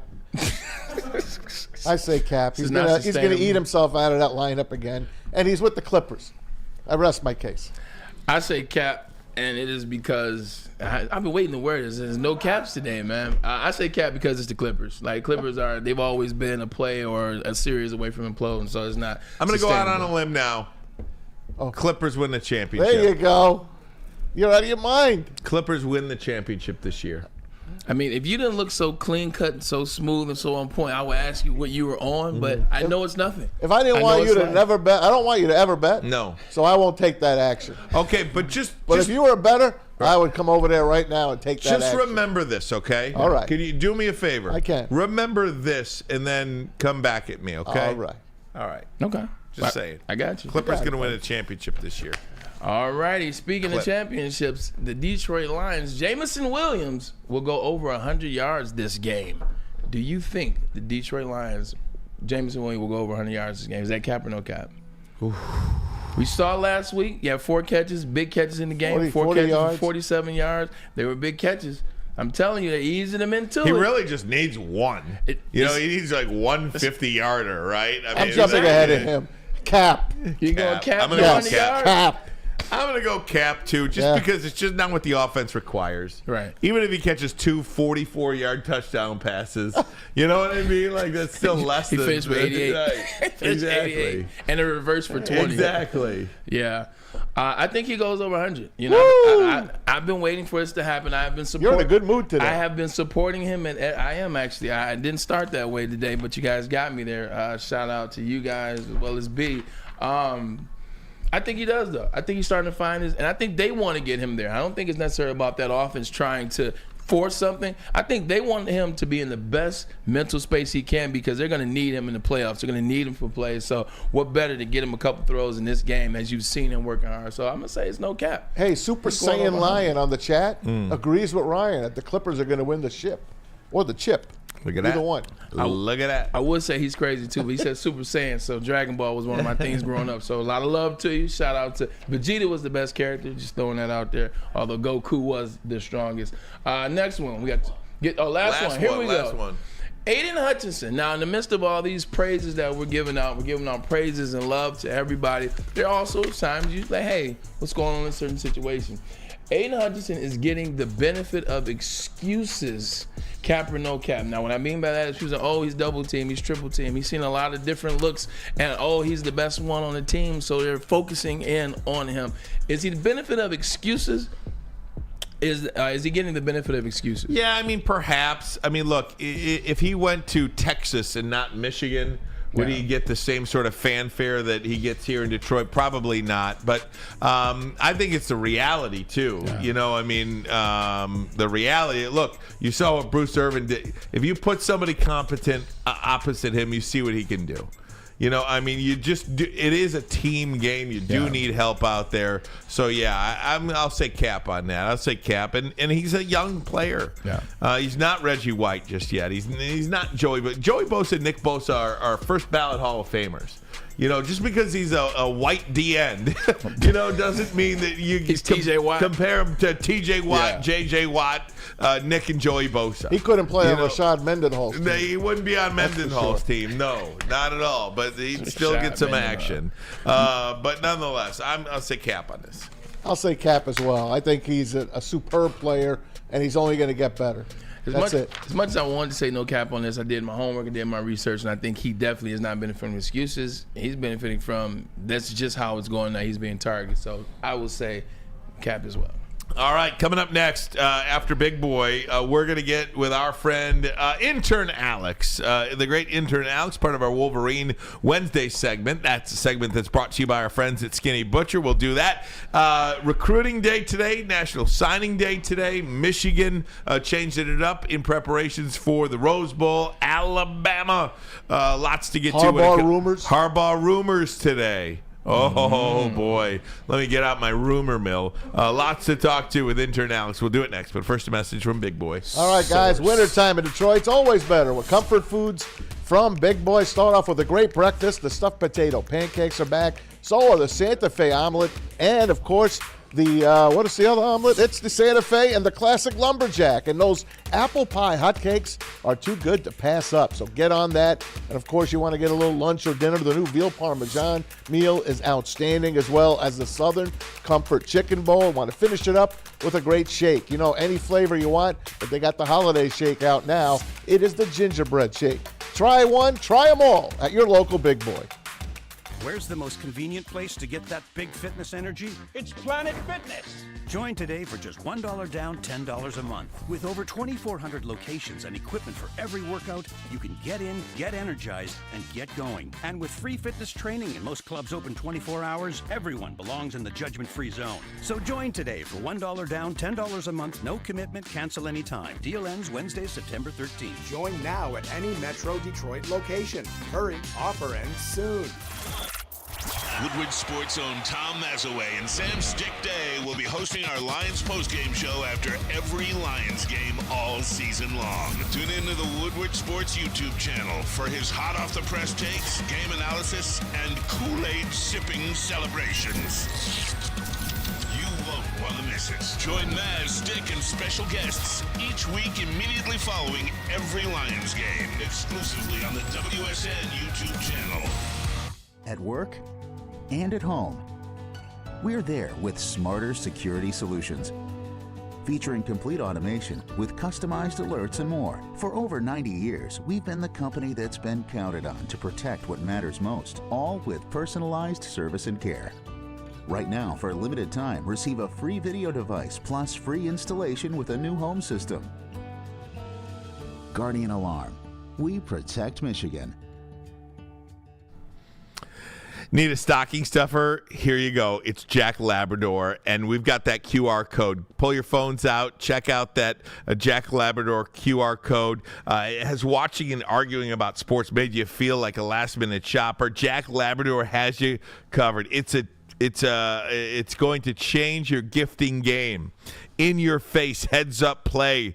They'll have you on the edge of your seat. It's basically rock, paper, scissors on steroids. If you know how to play rock, paper, scissors, it's got 2 new additions to it. It's a great game. We love it. Labrador.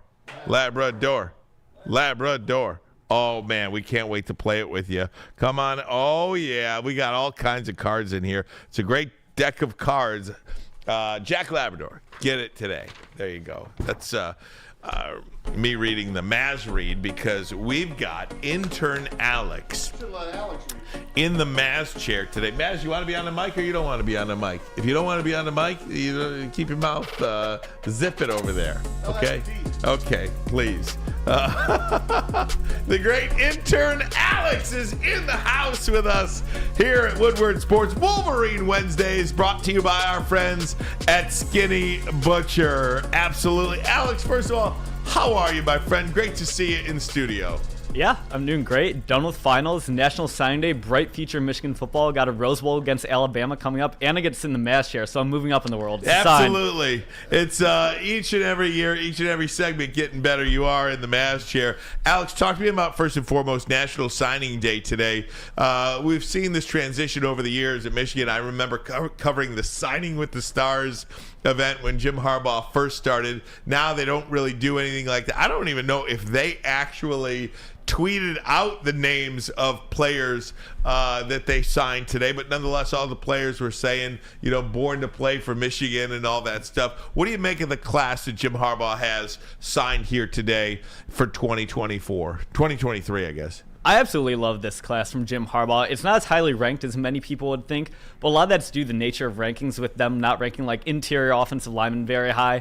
It's very much built around this culture that Michigan currently has. There are a lot of early targets they got commitments from early that show their great cultural fits. And most importantly, this class is built in the trenches. Where you look at Ohio State's class, it is mostly inflated in rankings through quarterback and wide receivers, which you've seen doesn't beat Michigan. But Michigan's class is built with a massive group of guys in the trenches and some great running backs. Our smallest offensive lineman is Jake Guarnera out of Florida, who's coming into college at 6'4", 290 pounds.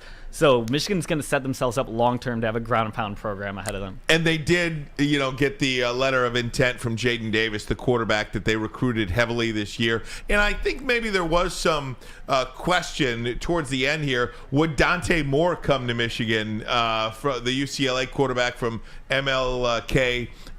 You had the commitment from Jaden Davis. Jaden Davis is here. He will be here. He will be the quarterback moving forward. So that's a good thing too. Yeah, agreed. And also on the Dante Moore front, Michigan, there's no rumors of them looking at any more quarterbacks in the portal. So that tells me one of two things. Either they're really happy with the development of Alex Orji and Jane Dengal, who we saw get garbage time snaps a lot this year, or, and more hopefully, is J.J. McCarthy coming back then, if they're that confident in not going after a portal quarterback as well. Because you don't want to throw a true freshman out there in Jane Davis. Let me ask you that. What do you think about J.J. McCarthy? And, I think ESPN's NFL Draft Guru has him going number 7 to the Las Vegas Raiders, top 10 quarterback, 4th quarterback taken, but a top 10 player nonetheless. What do you make of J.J. McCarthy and his desire perhaps to come back next year?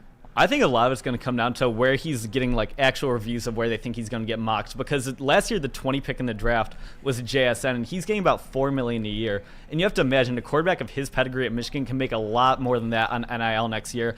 And if you look ahead to next year's quarterback class, it's not looking as stacked compared to next year. So could he be going for the 1 pick if he comes back for another year? I think he should weigh all those things, and I'm starting to get a feeling he comes back to Michigan next year. That's my sense as well. Yeah, my sense as well. It's just tough. Yeah, it's just tough because the process is one of those things where, Ryan, you talk about it a lot. When that process of getting from January to April, you're talking about interviews, you're talking about working out, you're talking about people seeing what you can do. Like, I think he definitely moves up that list, and it's tough. It's tough turning down, top 10 money in the NFL. But I don't know if you guys started. I want to get about the game. I want to talk about Alabama. I want to talk about Michigan, a game that we didn't think was going to happen. Again, obviously, last time Alabama and Michigan played, we know how that one ended. This one's not going to be the same. Michigan opens up on the line, -1.5.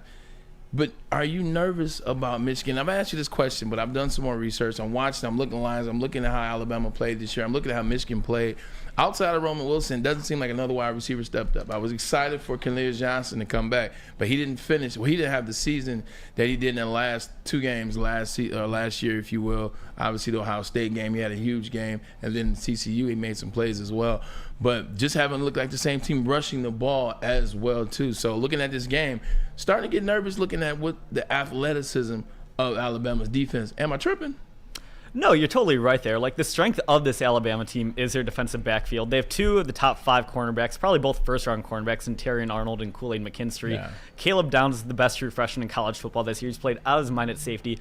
But if I'm looking at this from the Michigan coaching staff angle, you have to make Alabama play your game. You do. And by doing that, this is not the Alabama team with a great interior defensive lineman like a Quinnen Williams type. And the linebackers are the weakness of their defense. So if you're Michigan, what do? You run a lot more 13 personnel, get a lot of tight ends on the field, let Barner and Loveland have a day, have more sets with Donovan and Blake on the field. That way you can audible Donovan into the slot, sling, let him run some routes. You cannot let Alabama dictate the game their way. Like, Michigan is going to have a really tough time getting the downfield pass game going with their wide receivers, so you have to figure out how to adjust it to suit your own strengths. Well, I do like the flip side. I do like Michigan's defense going against that offense. I do not trust the offensive line for the Alabama Crimson Tide. And Jalen Milroe, we talked about it before. Like, he's a guy that still is a conundrum. Last week, wasn't able to get the ball down the field against Georgia, or 2 weeks ago, but they still were able to get the win. I just think Michigan matches up extremely well. I think it's a great matchup all the way around. I like Michigan's defense against Jalen Milroe. What say you? Yeah, I agree with all your points there. I think a lot of people are worried about this game because they have this memory of what vintage Alabama used to look like when they had Derrick Henry running the ball. They do not have those guys this year. We saw their offensive line struggle mightily against Texas earlier in the year. And then Jalen Milroe, he's a great runner, has a great deep ball. But because of that, he has a tendency to hold onto the ball too long, which when you have a weak offensive line like Alabama's has been at points this year, sacks. And a great defense, yes, they're going to give up sacks. They've given up a ton of sacks this year. So I think this is actually a really favorable matchup for Michigan's defense versus the Alabama offense. Give me a player on offense, since that's the side of the ball that I played on. Give me a player that hasn't necessarily been, the player that they've used a lot this year, but you can see the University of Michigan Wolverines utilizing in this game kind of a wild card, if you will. I think A.J. Barner. When you look at the tight end position, I think Colson Loveland gets all the love, and rightfully so. He's made big plays, especially towards the end of the year last year, and is a great receiving threat. But A.J. Barner is shown to be a great blocker through and throughout.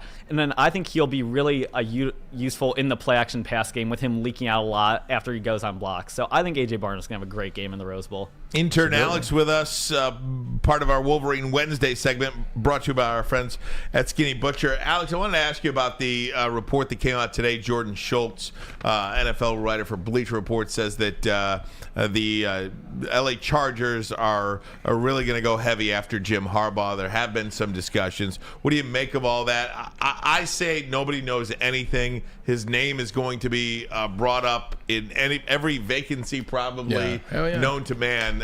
But here is the report. We've got that on your screen right now. Unclear whether the feeling is mutual as Harbaugh gets set to coach his 3rd consecutive playoff appearance. But, so what do you make of all the Jim Harbaugh rumors? I mean, the important word there is interest is mutual. Like, right. I'm interested in being the Chargers head coach next year. Right. It's not mutual at all. Exactly. This is going to come up with every NFL job. But I'm just starting to get the vibe Jim Harbaugh stays. He seems Same. so happy in every press conference when he talks about this team. Michigan football had an award show on Sunday night, and he told every 4th and 5th year senior he hopes they come back next year for another season. I get the vibe he's finally settled down in Ann Arbor, is really feeling the love from the administration and all the fans.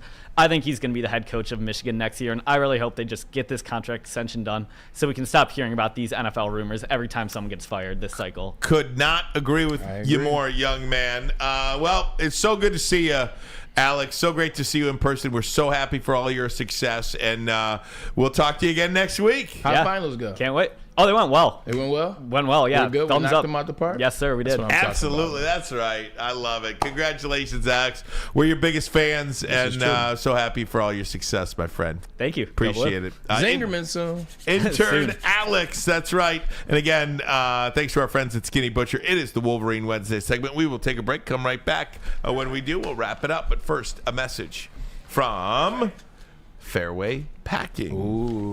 For over 60 years, Look at that Fairway steak. Packing Company has provided Michigan's finest restaurants, hotels, and casinos with prime beef, Wagyu beef, and dry aged beef. You can experience the Fairway difference for yourself today. All you got to do is visit the steak shop in Grosse Pointe Woods for grab-and-go steaks, located on Maca Avenue. Whether or not you can make it in person, it's fine. You can always order online.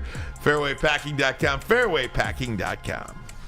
Come to any Lady Jane's Haircuts for Men for an award-winning haircut experience from one of our talented stylists and register for a once-in-a-lifetime opportunity to win an all-expenses-paid suite for the 2024 NCAA tournament for you and 5 of your best buds. That's right, college basketball's most elite event. You and your 5 best friends just get to any Lady Jane's today for an award-winning haircut experience and automatically register to win the trip of your dreams. Lady Jane's Haircuts for Men open 7 days a week. Walk in anytime. Lady Jane's, it's wicked awesome.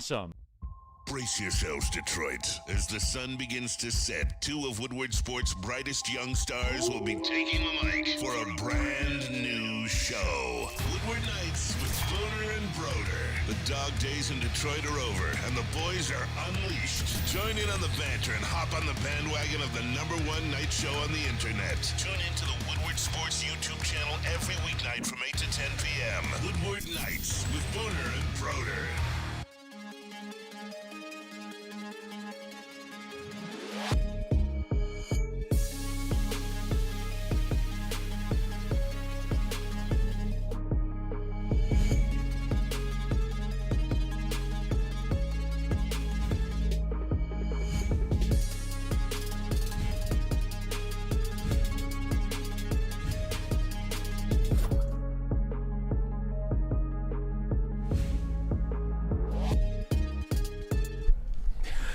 Come to Lady Jane's for an award-winning haircut experience and register to win a trip of your dreams and all expenses paid suite for the 2024 NCAA tournament. That's right, no expense spared for you and 5 of your best buds. Lady Jane's Haircuts for Men. It's open 7 days a week. You can walk in anytime. It's wicked awesome. I asked Maz a question. I'm sorry that I didn't answer you right away. Well, like you're going to a commercial you don't hear Pete counting you down. 10 seconds. Maz, when are you going to Jersey? No, you asked me with Looks about at 4 me. seconds. No, even Braylon's like looks at me like Oh, shut he's like shut what's wrong up. with this guy, man? Don't try to bring me in it. Braylon says, what's wrong with this guy? I can't wait. I'm on team everybody love everybody. When are you going to Jersey, Maz? I can't wait for you to go to Florida. Who? Hey, man, look. You know? No, I don't know. No, I don't know. Oh, man. Very good. Hey, did you watch that Michigan basketball game last night? Yeah, I saw it until the second overtime when I knew they'd get blown out, and they did. They can't finish the game. They can't finish the game. I mean, they took the stupidest shot I've ever seen in my entire life. You got the ball with 9 seconds left, and it's tied. Yeah. And the kid throws up a 3-pointer. Well, what the hell are you doing? Drive the basket and get a foul. Well, that's why the people that say this, and I don't agree with them, but when they're like Curry run basketball, like the threes, everybody's shooting threes, everything's a three. People don't even take it into consideration. Let's get the ball in quick game, boom. Old school, dump the ball in, get a quick foul, shoot at the free throw line, shoot 2. Yeah. But that's the way we used to think. That's the way basketball used to be. Now you got guys, like you look at scores. I look at some of these high school, I don't watch high school games, but I look at the high school box scores. 65 3-pointers in the game. Final scores, they got like 80. They got like 70 Change the points, way the 60 game's points. Look at this game, 106, 101. 109, is that what it was? Yeah, 106, 101, Hey, so. Maz, are you going to go to the meatball place that Tommy DeVito went to? Probably not. No. I have my own places. You got your own places. I don't need Tommy DeVito's places. How about that? Tommy DeVito could go to my places as far as I'm concerned. Tommy DeVito showed up at the Italian joint, the He did. family We got the joint. video. Oh. Check him out. What he's doing here is he's making soda. He's actually making an old-fashioned soda. Check this out. Even in the 70s and 80s, there were guys that didn't move on to these machines. And this is That's called the soda jerk. Just to let you know. The soda jerk? Yeah. Oh, now I know why they call it jerk. There you go. It's a soda jerk. Pause. Try to send this picture. I got to email it to him. Tastes different. Let me fill you in on this story. Tommy DeVito was supposed to do a signing at this pizzeria that he always goes to. It was going to be $10,000. That was going to be his thing. He's going to get 10 grand, sit down, sign some autographs. Braylon can tell you all about that. These athletes, that's what they do. That's how they make their side money. So This is true. all of a sudden they win that game against the Packers on that Monday Night Football game. And we all saw his agent, Sean Stiletto, walking around in his Frank Sinatra suit on the sidelines. So what happens after the game is his agent calls the pizzeria and says, you know what, it's 20 grand now. It's 20 grand. And the pizzeria guy says, F you, it's 20 grand. 10 grand, we got the signed contract. He ain't coming then.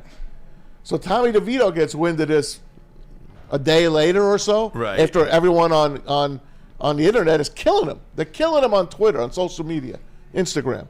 So he's like, no, that's not going to happen.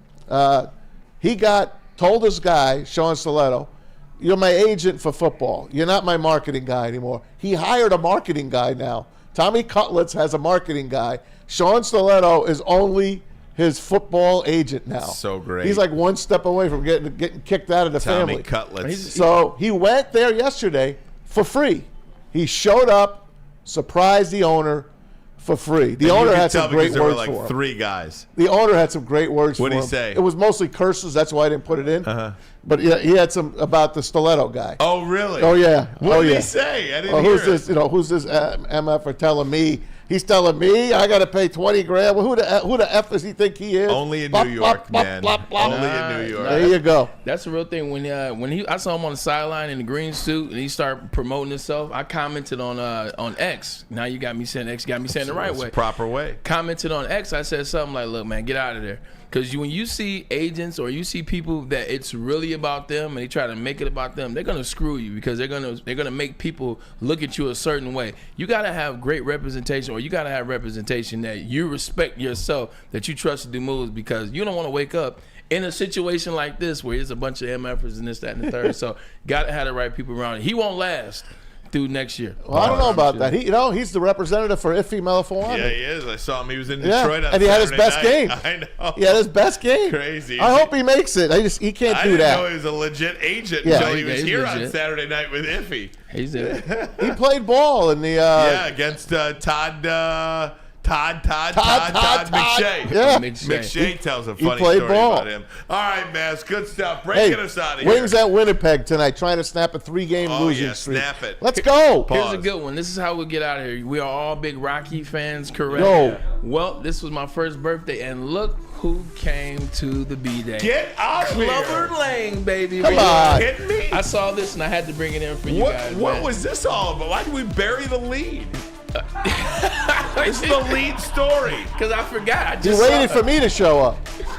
I forgot I had it until just now. So, yeah, this was Clover Lane. This is my first. Or this was maybe the second birthday because I look a little big right there. So maybe this is my second birthday. But Clover Lane showed up with all the jewelry, great. the ice, and he was great, man. I had Bozo the Clown at mine. Shout out to Stan Edwards, man. That's my mom, dad, and mom. They put that together for me. I've been Rocky ever since, man. Oh, my God. I've been Rocky ever good since. stuff, Ray. Appreciate it. Great show. Hey, what's your prediction? Pain. What do you think? Yo, this is about All right, get out of here now. Okay. All right, look, man, we'll get out of here, man.